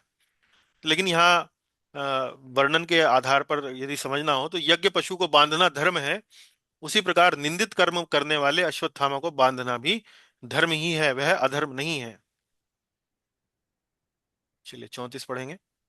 शिबिराय निनिशंतम शिविराय निनिशंतम रज्वा बद्ध्वा रिपुंबलात् रज्वा बद्ध्वा रिपुंबलात् प्राहार्जुनम प्रकुपितो प्राह अर्जुनम प्रकुपितो भगवान अम्बुजे क्षणः। भगवान अम्बुजेक्षणाः। पढ़ें। अश्वत्थामा को बलपूर्वक बांधकर अर्जुन ने जब शिविर की ओर ले जाना चाहा, तब उसने कमल नयन भगवान ने कुपित होकर कहा। हम्म। बद्ध्वा रिपुम बलात्, बलपूर्वक बांधकर, बद्ध्वा रज्वा बंधवा रस्सी से बांधकर, रज्वा बोलते हैं रस्सी को, रिपुम अर्थात शत्रु अर्थात अश्वत्थामा, शिबिराय निनिशतम शिविर की तरफ ले जाने लगे। तब प्राहार्जुनम प्रकुपितो, प्राहार्जुनम, प्राह प्राह अर्थात कहा अर्जुन से, प्रकुपितो क्रोध में भरकर, भगवान ने, कौन से भगवान ने, अम्बुजेक्षणः जिनकी आंखें कमल के समान हैं, कमल नयन भगवान ने कुपित होकर अर्जुन से कहा, जब वो अश्वत्थामा को रस्सी से बांधकर शिविर में ले जा रहे थे। हम्म। अगले 5 श्लोकों में श्री कृष्ण अर्जुन से अश्वत्थामा के संबंध में अपना पक्ष व्यक्त करते हैं। हम्म। तो भगवान बोलने वाले हैं, जब अर्जुन अश्वत्थामा को शिविर की ओर ले जाने वाले हैं, तो भगवान अब अगले 5 श्लोकों में अश्वत्थामा के संबंध में अपना पक्ष जो है उसको व्यक्त करते हैं कि भाई मैं इसके बारे में क्या सोचता हूँ। हम्म। यद्यपि अर्जुन शोकग्रस्त थे, वे क्रोधित थे, फिर भी उन्होंने धर्म का साथ नहीं छोड़ा। तो मैं अब आपको थोड़ा बताने वाला हूँ कि अगले 5 श्लोकों में क्या होता है। अगले 5 श्लोकों में भगवान श्री कृष्ण जो हैं वो अश्वत्थामा का वध करने के लिए अर्जुन को कहते हैं, इसका वध कर दो, इसने बड़ा अधार्मिक कार्य किया है, इसने सोते हुए बालकों की हत्या की है, तुमने द्रौपदी से वचन दिया है कि तुम इसको मारकर इसका सिर लाकर द्रौपदी के पास दोगे। तो इस प्रकार से अलग अलग तरीके से भगवान श्री कृष्ण अर्जुन को अश्वत्थामा का वध करने के लिए बाध्य करते हैं या प्रेरित करते हैं। लेकिन अर्जुन उसके बावजूद भी अश्वत्थामा का वध नहीं करता है, अश्वत्थामा का वध नहीं करता। क्यों? क्योंकि वह उनका गुरु का पुत्र है। तो गुरु के प्रति एक बड़ा आदर का, सम्मान का भाव होता है। जैसा आदर का भाव गुरु के प्रति होता है, ऐसे ही गुरु के पत्नी के प्रति, गुरु के पुत्र के प्रति या गुरु की पुत्री के प्रति भी वैसा ही आदर भाव जो है व्यक्ति स्वाभाविक रूप से करने लगता है। तो अश्वत्थामा को लेकर भी कुछ इसी प्रकार का भाव अर्जुन के मन में रहा होगा। तो वो, अब अर्जुन की परिस्थिति समझिए। अर्जुन की परिस्थिति ये है कि अर्जुन के 5 पुत्रों का वध कर दिया गया है। वे 5 पुत्र जो पांडव वंश को, कुरु वंश को आगे बढ़ाने का एकमात्र जो थे संतान थी। तो ऐसे में अर्जुन न केवल पुत्र को खोने पर शोकग्रस्त है, बल्कि उसका वंश अब आगे कैसे चलेगा उसको लेकर भी चिंतित होगा। और ऐसे व्यक्ति की हत्या करने में उसको कोई कष्ट नहीं होना चाहिए, लेकिन फिर भी वो उसकी हत्या नहीं करता है। तो अगले 5 श्लोकों में भगवान श्री कृष्ण अर्जुन को अश्वत्थामा का वध करने के लिए प्रेरित करते हैं, लेकिन अर्जुन सिर्फ इसलिए क्योंकि अश्वत्थामा उनके गुरु का पुत्र है उसका वध नहीं करता है। लेकिन भगवान श्री कृष्ण अगले 5 श्लोकों में अर्जुन को क्यों प्रेरित करते हैं? क्योंकि वे अपने भक्त की परीक्षा लेना चाहते हैं। बात बात पर, समय समय पर भगवान जो है अपने भक्त की परीक्षा लेते हैं कि ये वास्तव में देखता हूं कि ये वास्तव में धर्म की ओर है या अधर्म की ओर है। पढ़े माता जी। कृष्ण हमें अर्जुन के माध्यम से शिक्षा देना चाहते हैं कि धर्म का साथ किसी परिस्थिति में नहीं छोड़ना चाहिए। हम्म। वास्तव में यदि हमारे से कोई गलत कार्य करता है, हमारा कोई अभद्र करता है, हमारा कोई अनिष्ट करता है, तो हमारा उस व्यक्ति के प्रति घृणा करना एक स्वाभाविक हमारी प्रतिक्रिया होती है। ऐसे में हम क्या धर्म है क्या अधर्म है वो सब भूल जाते हैं और कोई ना कोई निर्णय ले लेते हैं, कोई ना कोई इस प्रकार का कार्य कर बैठते हैं। लेकिन यहाँ पर अर्जुन की इतनी जटिल स्थिति होते हुए भी वह धर्म का साथ नहीं छोड़ते हैं। जी, पढ़े। भुजेक्षणः कमल नयन। हम्म। यद्यपि श्री कृष्ण क्रोधित थे, उनको फिर भी कमल नयन कहकर संबोधित किया गया है। अतः उनका क्रोध केवल बाहरी था, वे केवल अर्जुन की परीक्षा ले रहे थे। हम्म। ये आचार्यगण बताते हैं इस प्रकार के अर्थ, वरना हमारे जैसे लोग तो इसको समझ नहीं सकते हैं। वो कहते हैं कि भगवान क्रोधित थे, लेकिन कमल नयन कह के उनको संबोधित किया आगे श्लोक में। भाई अगर क्रोधित थे तो आंखें कमल के समान कैसे थी? क्रोध में तो आंखें लाल हो जाती हैं। तो इसका अर्थ क्या हुआ? भगवान वास्तव में बाहरी दृष्टि से क्रोध प्रकट कर रहे थे, लेकिन भीतर से वो शांत थे।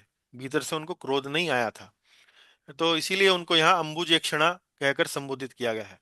तो इससे क्या प्रकट होता है? इससे प्रकट होता है कि भगवान वास्तव में ऊपर ऊपर से क्रोध इसलिए दिखा रहे थे क्योंकि वे अपने भक्त की परीक्षा लेना चाह रहे थे। आगे पढ़े। यदि श्री कृष्ण वास्तव में क्रोधित होते, तो उनकी आंखें क्रोध के कारण लाल होती। अरुणेक्षणः। हाँ, तो अंबुजेक्षणा की बजाय अरुणेक्षणा, अरुण बोलते हैं लाल को, अरुण बोलते हैं लाल को। तो एक अक्ष अक्ष अक्ष बोलते हैं आंखों को। अरुणेक्षणा तो कहकर संबोधित नहीं किया गया है, अंबुजेक्षणा कहकर संबोधित किया गया है। तो उसका कारण यहाँ बताया गया। जी। मैनम पार्थार्हसि त्रातुम मैनम पार्थार्हसि त्रातुम् ब्रह्म बंधुम इमं जहि ब्रह्म बंधुम् मिमं जहि। योसा योसावनागसः योऽसावनागसः सुप्तान बधिन निशिबालकान। सुप्तान् वधि बालकान्। ये थोड़ा हमने गलत पढ़ा माता जी। योसावनागसः सुप्तः योऽसावनागसः सुप्तः अवधीत निशीन बालकान। अबुद्धि बालकान्। हम्म, पढ़े आप। हाँ। हे पार्थ, इस अश्वत्थामा ने रात के समय सोए हुए निरपराध शिशुओं की हत्या की है। अतः इस अधम ब्राह्मण को छोड़ना युक्ति संगत नहीं है। इसका वध कर डालो। अ, यो असावनागसः, यो अ, असौ अनागसः, अनागसः बोलते हैं दोष रहित, हम्म, निरपराध। अनागसः निरपराध, सुप्तान, सुप्तान अर्थात सोते हुए, अवधीन, अवधीन बोलते हैं हत्या की। किसकी? बालकों की। कब की? निशी अर्थात रात्रि में। इसने रात्रि में सोते हुए निरपराध बालकों की हत्या की। अतः इस अधम ब्राह्मण को छोड़ना युक्ति संगत नहीं है। मैनम पार्थार हसी त्रातुम ब्रह्म बंधुम इमम जही, ब्रह्म बंधुम इमम जही। तो इस ब्रह्म बंधु का तुम वध कर दो। इसको त्रातु, त्रातु अर्थात इसको मुक्त करना। इसको मुक्त करना नहीं चाहिए आपको, आप इस ब्रह्म बंधु की हत्या कर दो। ब्रह्म बंधु किसको लिए बोला जा रहा है? अश्वत्थामा। ब्रह्म बंधु का अर्थ क्या हुआ? ब्राह्मण का संबंधी, किसी ब्राह्मण का संबंधी, किसी ब्राह्मण से ब्राह्मण का मित्र। हम्म, तो ब्राह्मण का मित्र या ब्रह्म बंधु का अर्थ क्या हुआ? कि जो व्यक्ति वास्तव में उत्पन्न तो ब्राह्मण कुल में हुआ, लेकिन उसके जो गुण हैं वो ब्राह्मण कुल वाले नहीं हैं। उसके गुण गुण जो हैं वो ब्राह्मण कुल से एक तरह से निकृष्ट हैं। तो अश्वत्थामा वास्तव में द्रोणाचार्य का पुत्र था, ब्राह्मण का पुत्र था, लेकिन उसमें ब्राह्मणों जैसी कोई बात देखने को यहाँ नहीं मिली, क्योंकि उसने इस प्रकार का नीच अधम कार्य किया है। तो उसने उसको ब्राह्मण कहना या उचित नहीं होगा, इसलिए यहाँ पर ब्रह्म बंधु उसको कहा गया है। जही, जही अर्थात उसका वध कर दो। ब्रह्म बंधुम इमम जही, इस ब्रह्म बंधु का हत्या कर डालो।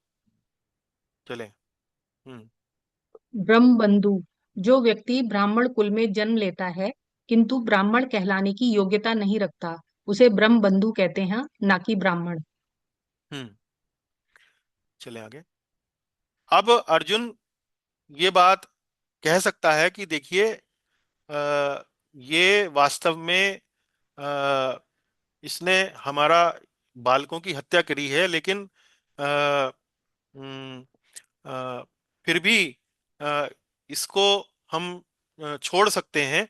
तो इस बारे में भगवान जो है उसका क्या उत्तर देते हैं वो पढ़ें। मत्तम प्रमत्तम अनुमत्तम।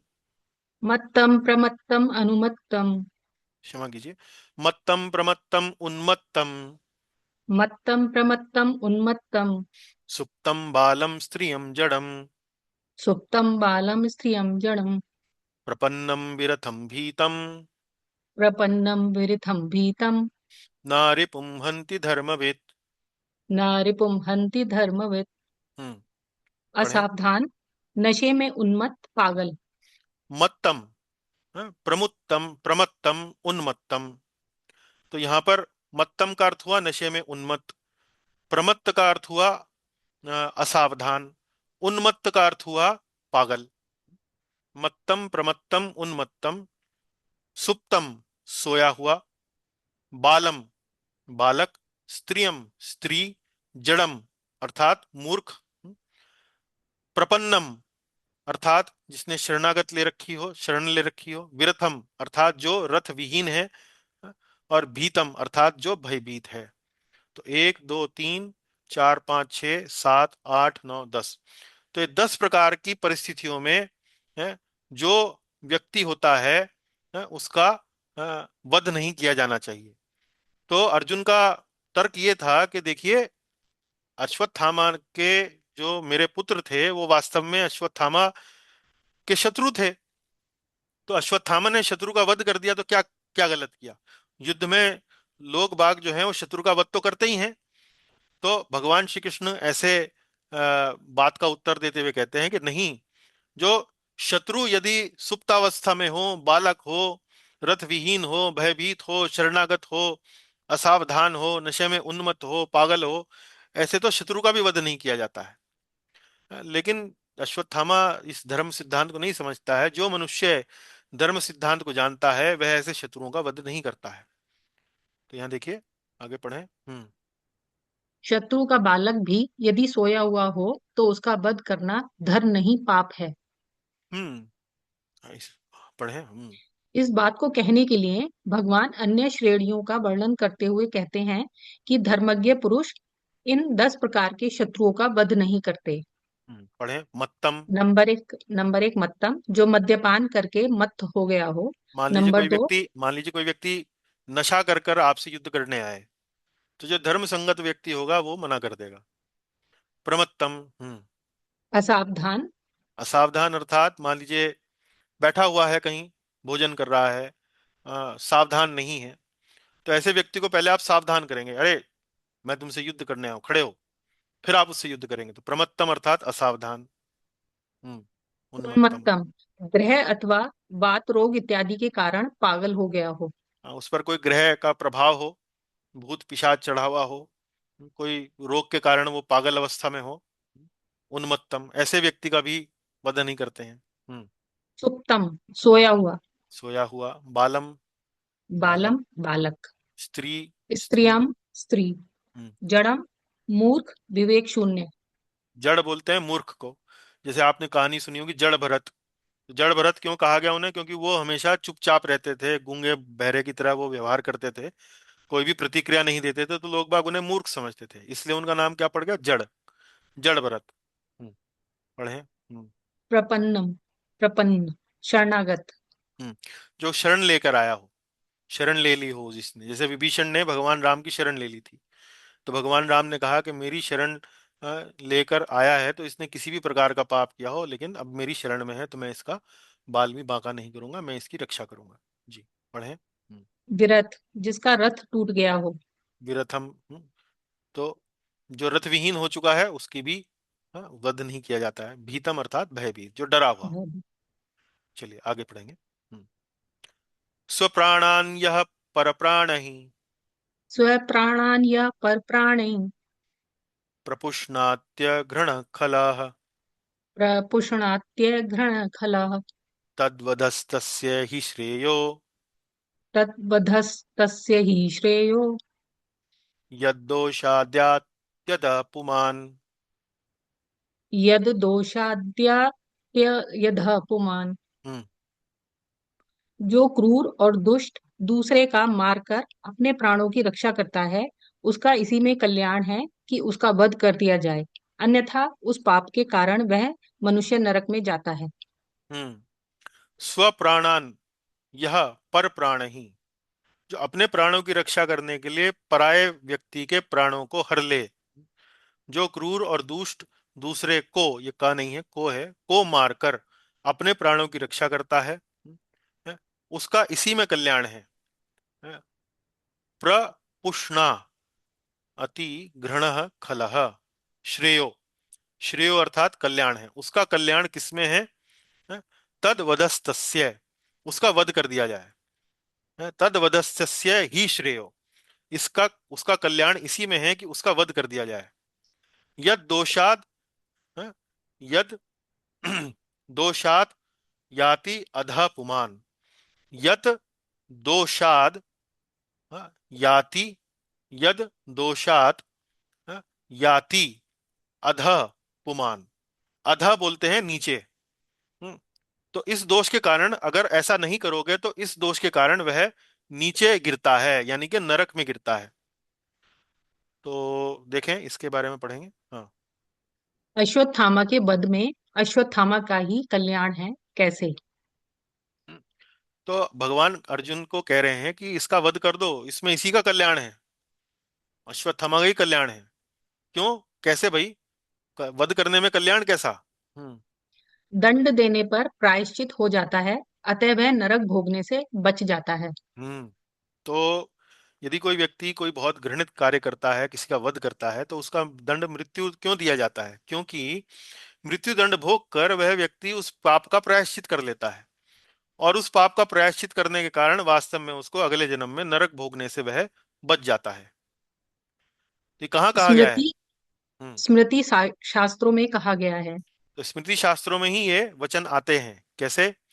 राजभिर धृत दंडस्तु राजभिर्धृत दंडस्तु कृत्वा पापानि मानवाः कृत्वा पापानि मानवाः विधूत कल्मषः यान्ति विधूत कल्मषायान्ति स्वर्गम सुकृतिनो यथा। स्वर्गम सुकृतिनो यथा। पढ़े। पाप करने वाले को यदि राजा दंड देता है तो वह व्यक्ति अपने पाप से मुक्त हो जाता है तथा किसी पुण्यवान की भांति स्वर्ग जाता है। तो विधूत कल्मषा, तो उसके जो कल्मश हैं, अपने पाप हैं, वो मुक्त हो जाता है, और यान्ति स्वर्गम, वह स्वर्ग की ओर जाता है। कैसे? जैसे कोई पुण्यवान व्यक्ति जाता है, सुकृतिनो यथा, तो किसी पुण्यवान व्यक्ति की भांति वह स्वर्ग की ओर जाता है। तो राजा यदि किसी व्यक्ति को दंड देता है, तो उस दंड के कारण, उस दंड को भोगने के कारण वह व्यक्ति स्वर्ग या नरक, नरक जाने की वेदना से बच जाता है। चलें आगे। प्रतिश्रुतं च भवता प्रतिश्रुतं च भवता पाञ्चाल्ये शृण्वतो मम पांचाल्ये शृण्वतो मम आहरिष्ये शिरस्तस्य आहारिष्ये शिरस्तस्य यस्ते मानिनि पुत्रः। यस्ते मानिनी पुत्रः। पढ़े। मेरे सामने तुमने द्रौपदी के समक्ष प्रतिज्ञा की है कि हे मानिनी, जिसने तुम्हारे पुत्रों को मारा है, मैं उसका सिर काट कर लाऊंगा। मैं उसका सिर काट कर लाऊंगा। आहरिष्ये, मैं लेकर आऊंगा, शिरस्तस्य, उसका सिर, यस्ते, पुत्रः, जिसने तुम्हारे पुत्रों की हत्या की है, हे मानिनी, हे देवी, मैं ऐसे व्यक्ति का सिर तुम्हारे लिए काट कर लाऊंगा। तो ये पांचाल्य, पांचाल्य बोला गया है द्रौपदी के लिए। शृण्वतो, तो मैंने तुम्हें स्वयं सुना है। प्रतिश्रुतम, प्रतिश्रुतम मतलब तुम कह तो द्रौपदी के लिए रहे थे, लेकिन मैंने ऊपर से सुन लिया। भवता पांचाल्य, जब तुम पांचाली को, जब तुम द्रौपदी को ये वचन भर रहे थे कि मैं उसको मार कर लाऊंगा जिसने तुम्हारे पुत्रों का वध किया है, तो मैंने भी सुन लिया था। तो मेरे सामने तुमने द्रौपदी के समक्ष प्रतिज्ञा की है कि हे माननी, जिसने तुम्हारे पुत्रों को मारा है, मैं उसका सिर काट कर लेकर आऊंगा। चलिए, उसमें कोई तात्पर्य का वो नहीं है, स्लाइड आगे पढ़ेंगे। तदसो वध्यताम पाप तदसौ वध्यतां पाप आतताया बंधु आत्मकाया आत्मबन्धुः भर्तुश्च विप्रियं वीर भर्तुश्च विप्रियं वीर कृतवान् कुलपांसनाः। कृतवान कुल पांसनाः। हम्म। यह पापी कुलांगार आतताई ने अपने बंधुओं का वध कर अपने ही स्वामी दुर्योधन को भी दुख पहुंचाया है। अतः हम्म। हे वीर, इसे मार ही डालो। हम्म। अ, आतताई, आतताय, आत्मबंधुहा, इसने अपने ही बंधुओं का वध किया है।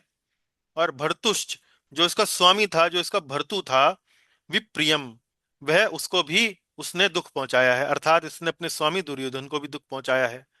तो अतः हे वीर, इसे मार ही डालो। तो यहाँ भगवान श्री कृष्ण देखिए कई कई कारण बता रहे हैं। क्या कारण बता रहे हैं कि भाई जो सोते हुए बालकों का वध करे उसको वध कर देने में कोई बुराई नहीं। तुमने अपनी पत्नी को स्वयं वचन दिया है। और अनेक अनेक कारण बता रहे हैं कि अपने बंधुओं को, अपने स्वामी को भी इसने दुख पहुंचाया है। तो भगवान श्री कृष्ण अलग अलग बातों को कहकर अर्जुन को इस बात की प्रेरणा दे रहे हैं कि वो इस अश्वत्थामा को मार दे। तो अश्वत्थामा को मारने के लिए अर्जुन पहले ही बहुत उद्विग्न है, पहले ही दुखी है।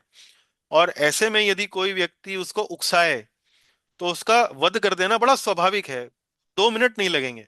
बिल्कुल ठीक कह रहे हैं आप, कोई गलत नहीं कह रहे हैं। और तो स्मृति शास्त्र इत्यादि सब वर्णन चल रहा है यहाँ पर, सब बताया गया है शास्त्रों में। ऐसे में मारने में कोई बुराई नहीं है, लेकिन अर्जुन फिर भी वध नहीं करते हैं। हम्म। पिछले 5 श्लोकों में भगवान स्वयं अर्जुन को अश्वत्थामा का वध करने के लिए कह रहे हैं, किंतु अर्जुन फिर भी अश्वत्थामा का वध नहीं करता। हम्म। गुरु की आज्ञा के साथ साथ गुरु के हृदय का भाव समझना भी आवश्यक होता है। हम्म। ये बड़ा महत्वपूर्ण बिंदु है। तो अर्जुन के लिए भगवान श्री कृष्ण एक प्रकार से गुरु का कार्य कर रहे हैं, और गुरु स्वयं कह रहे हैं अरे मार डालो। लेकिन प्रत्यक्ष में तो सुन रहा है अर्जुन, अर्जुन भगवान को अच्छी तरह जानता है, भगवान अर्जुन के हृदय को अच्छी तरह जानता है। वो ये भांप चुका है कि भगवान उससे कह रहे हैं वध कर दो, लेकिन वास्तव में भगवान का भाव ये नहीं है। आप ध्यान कीजिए वो श्लोक जिसमें हमने पढ़ा, कमल नयन भगवान जो है वो क्रोध में आकर अर्जुन को कहते हैं। तो अर्जुन देख चुका है कि भगवान भीतर से शांत है लेकिन ऊपर से क्रोध कर रहे हैं। तो संभवतः वो मेरी परीक्षा लेना चाह रहे हैं। तो अर्जुन भगवान के हृदय का भाव समझ चुका है। तो गुरु की आज्ञा के साथ साथ गुरु के हृदय का भाव समझना भी आवश्यक होता है। तो गुरुजन कई बार हमारी परीक्षा लेने के लिए हमें कोई आदेश दे सकते हैं। वो ये देखना चाहते हैं कि वास्तव में मेरा शिष्य जो है मेरे आदेश का पालन आंख मूंद कर करता है, अंधानुकरण करता है, या वास्तव में उस आज्ञा को पालन करने के लिए वो मनन करता है, चिंतन करता है, ध्यान से उस पर सोचता है, उसके बाद ही उस आज्ञा का पालन करता है।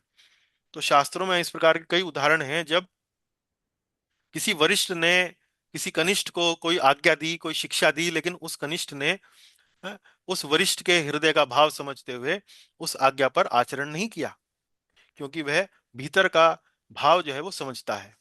देखें आगे, पढ़ें। शास्त्र के अंधानुकरण से समस्याएं हो सकती हैं। पढ़ें। शास्त्रों में अहिंसा की शिक्षा है, किंतु कई बार हिंसा आवश्यक हो जाती है। हम्म। हम्म। शास्त्रों में सत्य बोलने की शिक्षा, किंतु कई बार असत्य बोलना ही धर्म संगत होता है। हम्म। उसमें असत्य बोलने के पीछे यदि हमारे को लगता है कि सामने वाले का हित है, तो ऐसा व्यक्ति अ, असत्य बोलने का भी निर्णय ले सकता है। तो शास्त्र के जो मर्म हैं उनको समझना बड़ा जटिल है, बड़ा कठिन है। शास्त्र के मर्म को समझना, शास्त्र के मर्म को समझकर आचरण करना, ये एक समझ लीजिए बड़े अभ्यास के साथ, बड़ा तपस्या के साथ ही कोई व्यक्ति प्राप्त कर सकता है। इसके लिए गुरुजनों के बताए हुए मार्ग पर चलना बड़ा आवश्यक है। लेकिन उससे जो हम भीतर जो अपने एक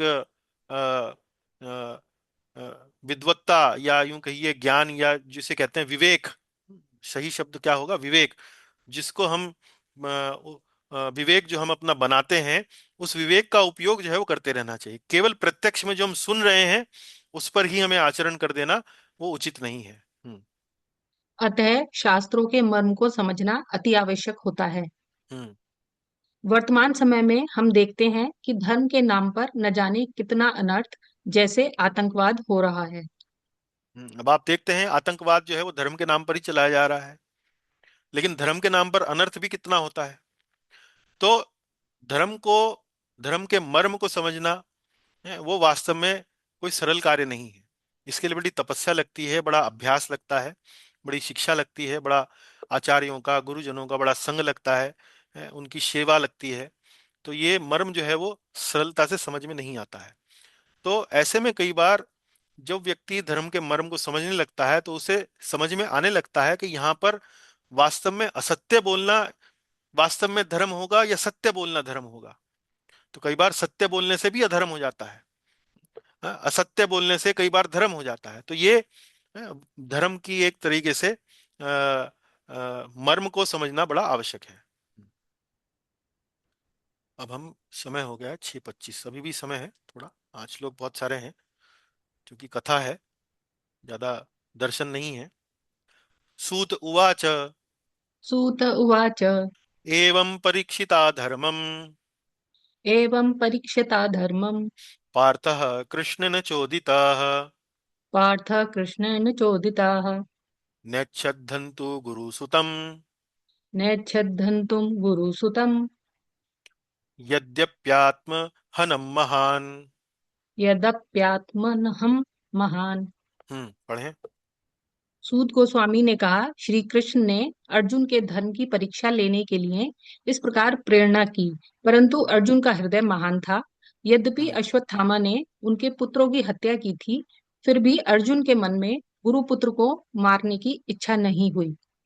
न एच्छत, न एच्छत हंतुम, नेच्छद हंतुम, नेच्छद हंतुम गुरु सुतम, गुरु के पुत्र को हंतुम, मारने की न इच्छा, इच्छा नहीं हुई। यद्यपि, हाँ, यद्यपि आत्महनम, आत्महनम, आत्महनम अर्थात अर्जुन के पुत्रों का हनम, अर्थात हनन किया, अर्जुन के पुत्रों का वध किया था, तब भी गुरु के पुत्र को मारने की इच्छा अर्जुन के मन में नहीं हुई। इस कारण से अर्जुन को महान कहा गया है। महान, हम्म, महान अर्थात बहुत बड़ा। और ये सब क्यों हो रहा था? क्योंकि एवं परीक्षिता धर्मम, श्री कृष्ण ने अर्जुन के धर्म की परीक्षा लेने के लिए, कृष्णेन चोदिता, कृष्ण ने इस प्रकार से प्रेरणा की, इस प्रकार से प्रेरणा की। लेकिन अर्जुन का हृदय महान था, महान, और इसलिए चूंकि अश्वत्थामा ने उनके पुत्रों की हत्या की, फिर भी न इच्छद हंतुम गुरु सुतम। पढ़ें।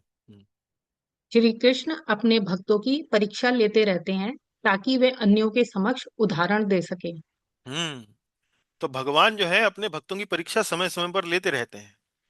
तो ये भाव भगवान का समझना चाहिए कि भगवान मेरी परीक्षा ले रहे हैं। तो अर्जुन भाव समझने लगा था, भगवान अर्जुन को जानता था, इसलिए वो पकड़ पकड़ लिया उसने कि भगवान मुझसे कह तो रहे हैं ऊपर ऊपर से कि मार डालो, लेकिन वास्तव में मेरी परीक्षा ले रहे हैं। पढ़े। श्री कृष्ण गोपियों की परीक्षा लेते हैं, उन्हें कर्म तथा ज्ञान का उपदेश देकर। हम्म तो विश्वनाथ चक्रवर्ती ठाकुर ने इस श्लोक की टीका बड़ी सुंदर की है। उन्होंने इस बात को समझाने के लिए बताया है कि कई बार भगवान अपने भक्तों की परीक्षा लेते हैं और उसके उदाहरण दिए हैं। जैसे भगवान श्री कृष्ण ने गोपियों की परीक्षा ली। क्या परीक्षा ली? जब भगवान रासलीला करने वाले थे तब गोपियां जो हैं वो अपने पतियों को छोड़कर, अपने बच्चों को, संतानों को छोड़कर वे भगवान से मिलने के लिए रात्रि में, गहन रात्रि में वन प्रदेश में जाकर उनसे मिलने का प्रयास करती हैं। तो भगवान वास्तव में चाहते हैं गोपियों के साथ रासलीला करना, लेकिन ये देखना चाहते हैं कि वास्तव में क्या गोपियां भी उनके प्रेम में अ, उतनी ही लीन है जितना कि भगवान स्वयं उनके प्रेम में लीन है। उनकी परीक्षा लेने के लिए वो उनको अ, अ, ऐसा करने से, वहां उनके साथ आने से, उनके साथ लीला करने से उनको एक प्रकार से मना करते हैं। क्या कहते हैं? पढ़े माता जी। एक स्त्री का परम धर्म है अपने पति की निष्ठापूर्वक सेवा करना। हाँ भागवत तो 10.29.24। हाँ तो भागवत में 10वें स्कंद में 29वें अध्याय में यदि आप पढ़ें तो भगवान उनको प्रोत्साहित नहीं कर रहे हैं, बल्कि उनको एक प्रकार से मना कर रहे हैं। उनको कह रहे हैं कि देखो, ऐसे कोई स्त्री भरी रात्रि में वन प्रदेश में अकेले, किसी दूसरे पुरुष के साथ संग करने के लिए नहीं आती है। उसका परम धर्म तो अपने पति की निष्ठापूर्वक सेवा करना है। तो गोपियां कहती हैं कि कन्हैया, हम तुम्हारी चालों को सब समझते हैं, तुम क्या कहना चाह रहे हो। इस प्रकार से एक अन्य उदाहरण भी है। पढ़े माता जी। तुम मुझसे कभी अलग नहीं हो सकती, क्योंकि मैं इस संपूर्ण सृष्टि की आत्मा हूँ। भागवत हम्म। 10:47-29। तो भगवान जब वृंदावन छोड़कर चले जाते हैं मथुरा, तो गोपियां उनके वियोग में बड़ा कष्ट में होती हैं। तो भगवान अपने सेवक उद्धव के माध्यम से उनको एक पत्र पहुंचाते हैं। पत्र में वो ये कारण बताते हैं कि मैं तो वास्तव में भगवान हूं, मैं तो परमात्मा हूं, और परमात्मा के रूप में मैं सबके हृदय में विद्यमान हूं। तो मैं तुमसे अलग हुआ ही नहीं हूं। तुम क्यों इतना विरह में रोने लग रही हो। तो मत रो। गोपियां कहती हैं कन्हैया, हम तुम्हारे इस ज्ञान के दर्शन में नहीं आने वाले। तुम्हारा ये ज्ञान जो है हमारी हमारी संतुष्टि नहीं कर सकता। आपको तो स्वयं ही आना पड़ेगा। तो भगवान ज्ञान दे रहे हैं, भगवान कर्म के बारे में संदेश दे रहे हैं, लेकिन जो उनका भक्त है, जो गोपियां हैं, वो उसको स्वीकार नहीं कर रही हैं। तो भगवान परीक्षा लेने के लिए इस प्रकार से अनेक अनेक वृत्तांत जो है शास्त्रों में मिलते हैं। तो बड़ा सुंदर विश्वनाथ चक्रवर्ती ठाकुर ने यहाँ पर टीका करी है, बड़ी सुंदर है पढ़ने में। पढ़े आगे। श्री कृष्ण प्रथु व प्रहलाद महाराज की परीक्षा लेते हैं, उन्हें सुख, वैभव व सत्ता का प्रलोभन देकर। हम्म। तो पढ़े आगे। हाँ। प्रिय प्रथु, तुम मुझसे कोई भी वर मांग सकते हो। हम्म। तो पृथु महाराज ने जब यज्ञ किया, उसमें जब भगवान उपस्थित हुए, तो उन्होंने प्रसन्न होकर पृथु से कहा कि आप मुझसे कोई भी वर मांग सकते हैं। तो पृथु महाराज ने कहा, नहीं भगवान, मुझे तो केवल आपकी सेवा ही चाहिए। उसके बाद प्रहलाद महाराज से पढ़े यहाँ से। सभी जीवों की इच्छाओं को पूरा करना तो मेरी लीला है, अतः मुझसे कोई भी वर मांग सकते हो। हाँ, तो भगवान ने प्रहलाद महाराज को वर का प्रलोभन दिया, कोई भी वर मांग लीजिए, कोई भी सत्ता ले लीजिए। लेकिन प्रहलाद महाराज ने स्वीकार नहीं किया। तो भगवान परीक्षा लेते हैं भक्तों की। उनको स्वयं कहते हैं कि ऐसा करो, लेकिन भक्त जो है वो भगवान का हृदय समझते हैं। हैं? यद्यपि मैं ये वर देना चाहता हूं, पर वे स्वीकार नहीं करते हैं। आगे पढ़ें। हम्म। भगवान के शुद्ध भक्त भी इस प्रकार परीक्षा लेते हैं। पढ़ें। हाँ। छठे स्कंद में सुखदेव परीक्षित की सिद्धांत की परीक्षा लेते हैं। जब परीक्षित पाप से मुक्त होने की प्रक्रिया के बारे में पूछते हैं, तो सुखदेव सामान्य प्रायश्चितों का वर्णन करते हैं। हाँ, तो छठे स्कंद में क्या वार्तालाप हो रही है सुखदेव गोस्वामी और परीक्षित महाराज के मध्य। तो पांचवें स्कंद में सुखदेव गोस्वामी ने अनेक अनेक प्रकार के नरकों का वर्णन किया है कि जो पापी होते हैं वो नरक जाते हैं। तो छठे स्कंद में स्वाभाविक रूप से परीक्षित महाराज सुखदेव गोस्वामी से प्रश्न पूछते हैं कि पाप से कैसे मुक्त हुआ जाए, पाप से कैसे मुक्त हुआ जाए। तो पाप से मुक्त होने के बारे में फिर क्या होता है कि जो सुखदेव गोस्वामी हैं, उनको अनेक अनेक प्रकार की विधियां, प्रक्रिया बताते हैं कि भाई ये करोगे तो फिर पाप से मुक्त हो जाओगे, ये प्रायश्चित करोगे तो पाप से मुक्त हो जाओगे, ये करोगे तो पाप से मुक्त हो जाओगे। तो सुखदेव गोस्वामी के इन वचनों को सुनकर परीक्षित महाराज बड़ा चिंतित होते हैं। बोले, ये कैसी प्रक्रिया बता रहे हैं आप। ये तो प्रायश्चित है। प्रायश्चित में क्या है कि आपने पाप किया, थोड़े देर के लिए पाप से आप मुक्त हो गए। तो ये तो वैसा ही है कि जैसे हाथी स्नान करने के बाद बाहर निकलता है और पुनः जो अपने शरीर पर मिट्टी डाल लेता है। तो ये कोई प्रक्रिया थोड़ी हुई। पाप किया, प्रायश्चित किया, फिर पाप किया, फिर प्रायश्चित किया, ये कोई प्रक्रिया नहीं हुई। कोई और अच्छी प्रक्रिया बताएं जिसमें व्यक्ति पाप करने की इच्छा से ही मुक्त हो जाए। तो सुखदेव गोस्वामी परीक्षित महाराज का ये प्रश्न सुनकर बड़ा प्रसन्न होते हैं। बोलते हैं, मैंने ये प्रश्न वास्तव में, ये जो मैंने जो वर्णन किया, ये मैंने तुम्हारी परीक्षा लेने के लिए किया। क्या वास्तव में तुमको मैं जो सुना रहा हूं, जो समझा रहा हूं, वो सही है। वास्तव में प्रक्रिया क्या है। वास्तव में प्रक्रिया है भक्ति। भक्ति करने से व्यक्ति के भीतर पाप करने की इच्छा ही समाप्त हो जाती है। तो प्रायश्चित करने की आवश्यकता ही नहीं रह जाती। प्रायश्चित में तो पाप ही समाप्त होता है, पाप करने की इच्छा समाप्त नहीं होती। तो इस प्रकार से भगवान के जो भक्त हैं, वो भी शुद्ध भक्त हैं, वो भी परीक्षा लेते हैं। आगे पढ़ दें। हम्म। नवे स्कंद में सुखदेव परीक्षित की कृष्ण लीला के बारे में उत्सुकता की परीक्षा लेते हैं। वे परीक्षित को संक्षेप में ही सारी लीलाओं का वर्णन कर देते हैं। तो भगवान की लीलाएं कब आरंभ होती हैं? 10वें स्कंद में। तो 9वें स्कंद के अंत में सुखदेव गोस्वामी परीक्षित महाराज को भगवान कृष्ण की लीलाएं बड़े संक्षेप में वर्णन कर देते हैं और चुप हो जाते हैं। परीक्षित महाराज सोच में पड़ जाते हैं, बस इतना ही है? वो कहते हैं कि महाराज, बस इतने में ही आपने बोल दिया? मैं तो आपके वचन सुनने के लिए उत्सुक हो रहा हूं। मैं तो जब से आप बोल रहे हैं तो ना तो मुझे कोई भूख लग रही है ना मुझे प्यास लग रही है। आपने बस इतने में ही लीला जो है वो शांत हो गए आप बोलकर। तो कृपया करके भगवान की लीलाएं सुनाइए, क्योंकि भगवान की लीलाएं जो हैं वो वास्तव में ही इस संसार में वास्तविक औषधि हैं, भव सागर को पार करने की औषधि हैं। तो परीक्षित महाराज, सुखदेव गोस्वामी बड़ा प्रसन्न होते हैं। वो देखना चाहते हैं कि परीक्षित जो है वो वास्तव में इतनी उत्सुकता दिखाते हैं या नहीं दिखाते हैं, या मैं केवल बोले जा रहा हूँ। मैं तो बोले जा रहा हूँ, या मुझे तो पूरा 10वें स्कंद में पूरा वर्णन करना है। क्या वास्तव में परीक्षित में उतनी उत्सुकता है कृष्ण लीला सुनने की? तो ये इस प्रकार से वर्णन किया है।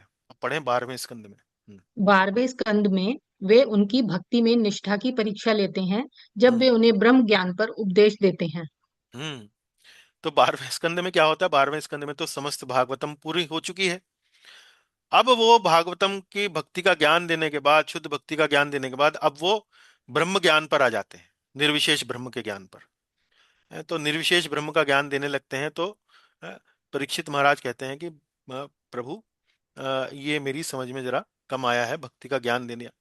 तो इस प्रकार से कहने का भाव ये है कि अ, भगवान के शुद्ध भक्त भी अपने अनुयायियों की, अपने भक्तों की परीक्षा लेते रहते हैं। पढ़ें। कई बार वास्तविकता प्रत्यक्ष देखी गई घटनाओं में नहीं होती। जो घटना हमारे सामने घटित हो रही है, उसके पीछे कुछ और होता है। तो जो व्यक्ति इस प्रकार से घटनाओं की वास्तविकता से भ्रमित नहीं होता है, उसके भीतर के भाव को भी समझता है, वही वास्तव में यहाँ पर महान कहा गया है। वही वास्तव में सही निर्णय ले सकता है, धर्म के पथ पर चलता रहता है, धर्म के पथ से च्युत नहीं होता है। तो चलिए, 6:36 हो गए हैं। आगे का वर्णन फिर अगली कक्षा में करेंगे। आशा है आपको आज की कक्षा में आनंद आया होगा। कथा ही है, रोचक कथा है, बड़ी सुंदर भगवान की, अर्जुन की प्रार्थनाएं हैं। बड़ी सुंदर सुंदर बातें बताई गई हैं। मुझे आनंद आया कथा को कहने में भी। आशा है आपको भी आनंद आया होगा सुनने में। कोई प्रश्न हो आपका तो चर्चा अब हम कर सकते हैं। बहुत बहुत धन्यवाद। शिला प्रभुपाद जी की जय। शिला विश्वनाथ चक्रवर्ती ठाकुर की जय। शिला श्रीधर स्वामी महाराज की जय। शिला जीव गोस्वामी प्रभुपाद की जय। समस्त वैष्णव वृंद की जय। जी, पढ़े। हरे कृष्ण प्रभु जी। हरे कृष्ण माता जी। जी।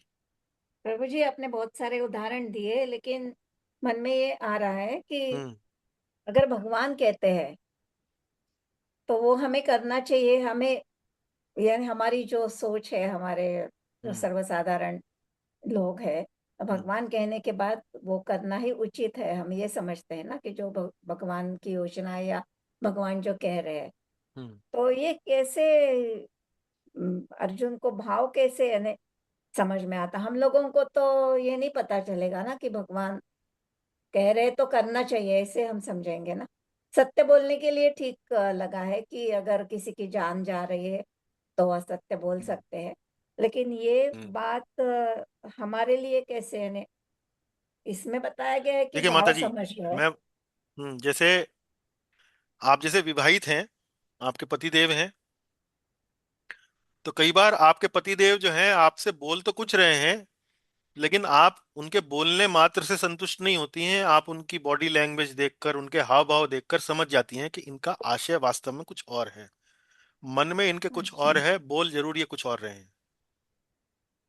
ऐसा होता जी, है। ये समझ, जी, होता है समझना ना। भी चाहिए ना। हाँ तो हाँ। आप ऐसा क्यों कर पाती हैं? क्योंकि आप उस व्यक्ति विशेष को समझ पाई हैं। एक लंबा समय उस व्यक्ति के साथ रहने के बाद आप उसे समझ पाई हैं। जी इसी प्रकार से भगवान की शिक्षाओं को लंबे समय तक उनका अभ्यास करना, उन पर चलना, अ, गुरुजनों से उसके बारे में अलग अलग दृष्टिकोण से सुनना, आत्मसात करना, उस पर मनन करना, चिंतन करना, तब हम वास्तव में उस शिक्षा का मर्म जो है हम वास्तव में समझ पाते हैं। तो ऐसे में यदि जी। हमें कोई प्रत्यक्ष रूप से जो अधर्म प्रतीत होता हो उसको करने में हमें फिर लेकिन वास्तव में उससे किसी का कल्याण होता हो, हमारा स्वयं का कल्याण होता हो या किसी अन्य व्यक्ति का कल्याण होता हो, तो ऐसा निर्णय लेने में फिर हमें अ, जोर नहीं पड़ता है या हमें कठिनाई नहीं होती है। तो ये इसीलिए भाव समझना भी कृपा ही होगी ना हाँ, प्रभु भाव जी। समझना, फिर भगवान बुद्धि देते हैं। जी ददामी बुद्धि योगम तम। भगवान स्वयं भीतर से व्यक्ति को प्रेरित करते हैं, इशारे करते हैं, बताते हैं कि भाई ऐसा करने में कोई आपत्ति नहीं है। अभी अब आप देखिए कि अ, जो भगवत गीता में एक श्लोक आता है बोलने के ऊपर, ये श्लोक मुझे ध्यान नहीं आ रहा है, जाने 17वें अध्याय में है जाने 18वें में है, कि कभी भी ऐसे वचन ना बोलें जिसमें असत्य हो। मैं एक मिनट निकाल लेता हूँ श्लोक। यदि आप में से किसी को ध्यान हो तो मुझे वाणी, थोड़ी। वाणी के बारे में बताया ना प्रभु हाँ, जी, वाणी। वाणी के बारे में बताया है, मुझे श्लोक याद नहीं अनुद्वेग आ रहा है। परम, हाँ, ना अनुद्वेग द्वे करम वाक्यम, ना द्वे करम वाक्यम, बहुत सुंदर। कौन सा श्लोक है बताएं जरा, नंबर बताएं। ना द्वे करम नंबर तो वाक्यम। ध्यान में नहीं है प्रभु जी। नंबर ध्यान नहीं है, लेकिन हाँ आपको ध्यान ये मेरे ख्याल 18वें में आता है, जहां पर उसमें अनुतेज वास्तव में। सत्यम हाँ, सत्यम प्रियम हितम च। हाँ, हितम, हितम। हाँ, अब इसमें जो हितम शब्द है वो सबसे महत्वपूर्ण है ना। उद्वेग करम वाक्यम मतलब ऐसे वचन ना बोलो जिससे किसी व्यक्ति का उद्वेग हो, किसी व्यक्ति का मन उद्वेलित हो। तो वास्तव में इसका सबका जो हमारा जो मंशा है वो क्या है, सामने वाले का हित करना। तो कई बार हमारे गुरुजन जो हैं वो ऐसे वचन बोलते हैं जिसमें हमारा जो बड़े कठोर होते हैं, सुनने में बड़े अच्छे नहीं लगते हैं। अरे बिल्कुल जी जी गधे की तरह काम कर रहे हो, बिल्कुल तुम्हें इतना भी नहीं मालूम है, तो बोलते हैं ना कठोर वचन। जी जी तो क्यों बोलते हैं? श्लोक तो कह रहा है ना द्वे करम वाक्यम। हाँ, जी तो क्यों बोल रहे हैं? इसलिए ही तो बोलते हैं क्योंकि उसमें उसका हित होता है, वो उसका हित देखते हैं। तो ये जो धर्म का जो ये ज्ञान है, धर्म का ये जो विवेक है, ज्ञान शब्द तो मेरे ख्याल शायद थ्योरेटिकल ज्यादा हो गया, लेकिन विवेक, विवेक होता है विजडम, अंग्रेजी में बोलते हैं विजडम। जैसे कई बार आप बोलते हैं ना किसी किसी व्यक्ति के लिए वो बड़ा समझदार है। समझदार का मतलब क्या? अलग अलग भिन्न भिन्न परिस्थितियों को आकलन करके वो वास्तव में उसका आपको सही रास्ता आपको दिखाएगा। तो ये विवेक जो है ये वास्तव में धर्म शास्त्रों का अध्ययन करने से, मनन करने से, अभ्यास करने से धीरे धीरे हम विकसित करते हैं। और फिर हमें इस प्रकार के निर्णय, यदि हमें विपरीत परिस्थितियों में कोई तथाकथित अधार्मिक कार्य करना पड़े, तो हम करने का बल जो है हमें वो भी भगवान ही देते हैं। करना जी नहीं प्रभु चाहिए, जी। लेकिन बड़ा सोच समझकर, बड़ा विवेक से, राय मशवरा करके, अच्छी प्रकार चिंतन करके, मनन करके। फिर भी मान लीजिए गलती हो जाए, त्रुटि हो जाए, तो भगवान ऐसा नहीं है कि क्षमा नहीं करते हैं। वो भक्त का हृदय जानते हैं कि भाई इसने उसका हित जानकर ऐसी मंशा से उसके लिए किया, उसका प्रभु जी, भाव जो था। अध्याय 17 का 15वां श्लोक है। हाँ, 17 का 15, 15वां तो मुझे 17 ध्यान में आ रहा था, है। लेकिन अध्याय मुझे याद नहीं आ रहा था। 17 का 17 में 15वां। ही है। हम्म। जी, आप पढ़ लीजिएगा, मतलब मेरे मुझे जो आपको उत्तर देना वो मैंने दे दिया। ठीक है प्रभु जी। जी, अन्य कोई प्रश्न? हम्म। हाँ, अनुद्वेग करम वाक्यम सत्यम प्रिय हितम च यत्। 5 चीजें हैं: अनुद्वेग वाक्यम, सत्यम, प्रिय हो, सत्य हो, हितकारी हो, है, और शास्त्र सम्मत हो, सामने वाले को उद्वेलित ना करे, क्षुब्ध ना करे। तो ये 5 उसकी क्राइटेरिया है। अब भाई लेकिन अंत में इसमें सबसे महत्वपूर्ण क्या है? हितम। हितम, उसका हित हो उसमें, सामने वाले। ये वाणी की तपस्या। चलिए जी, अगर कोई और प्रश्न नहीं है तो सभा यहीं समाप्त करेंगे, विश्राम देंगे।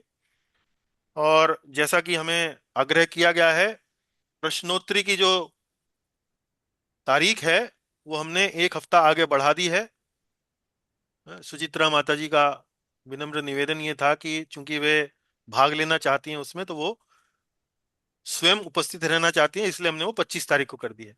अगली तारीख को भी हम श्रीमद् भागवत अध्ययन की ही कक्षा करेंगे, लेकिन 25 के बाद इसको नहीं पलटेंगे। मान लीजिए कोई व्यक्ति 25 को भी अनुपस्थित हो के बोले जी आपने सुचित्रा जी के लिए कर दिया, कृपया हमारे लिए भी करें, तो फिर वो कुछ लंबा ही हो जाएगा मामला। जी चलिए, बहुत बहुत धन्यवाद। हरे कृष्णा। हरे कृष्ण हरे कृष्ण प्रभु जी। जी धन्यवाद। हरे कृष्ण। हरे कृष्णा। थैंक हरे यू प्रभु कृष्णा। जी। हरे कृष्ण। हरे कृष्ण। धन्यवाद माता जी। हरे कृष्णा। हरे कृष्ण प्रभु, दंडवत प्रणाम। दंडवत माता जी। हरे कृष्ण।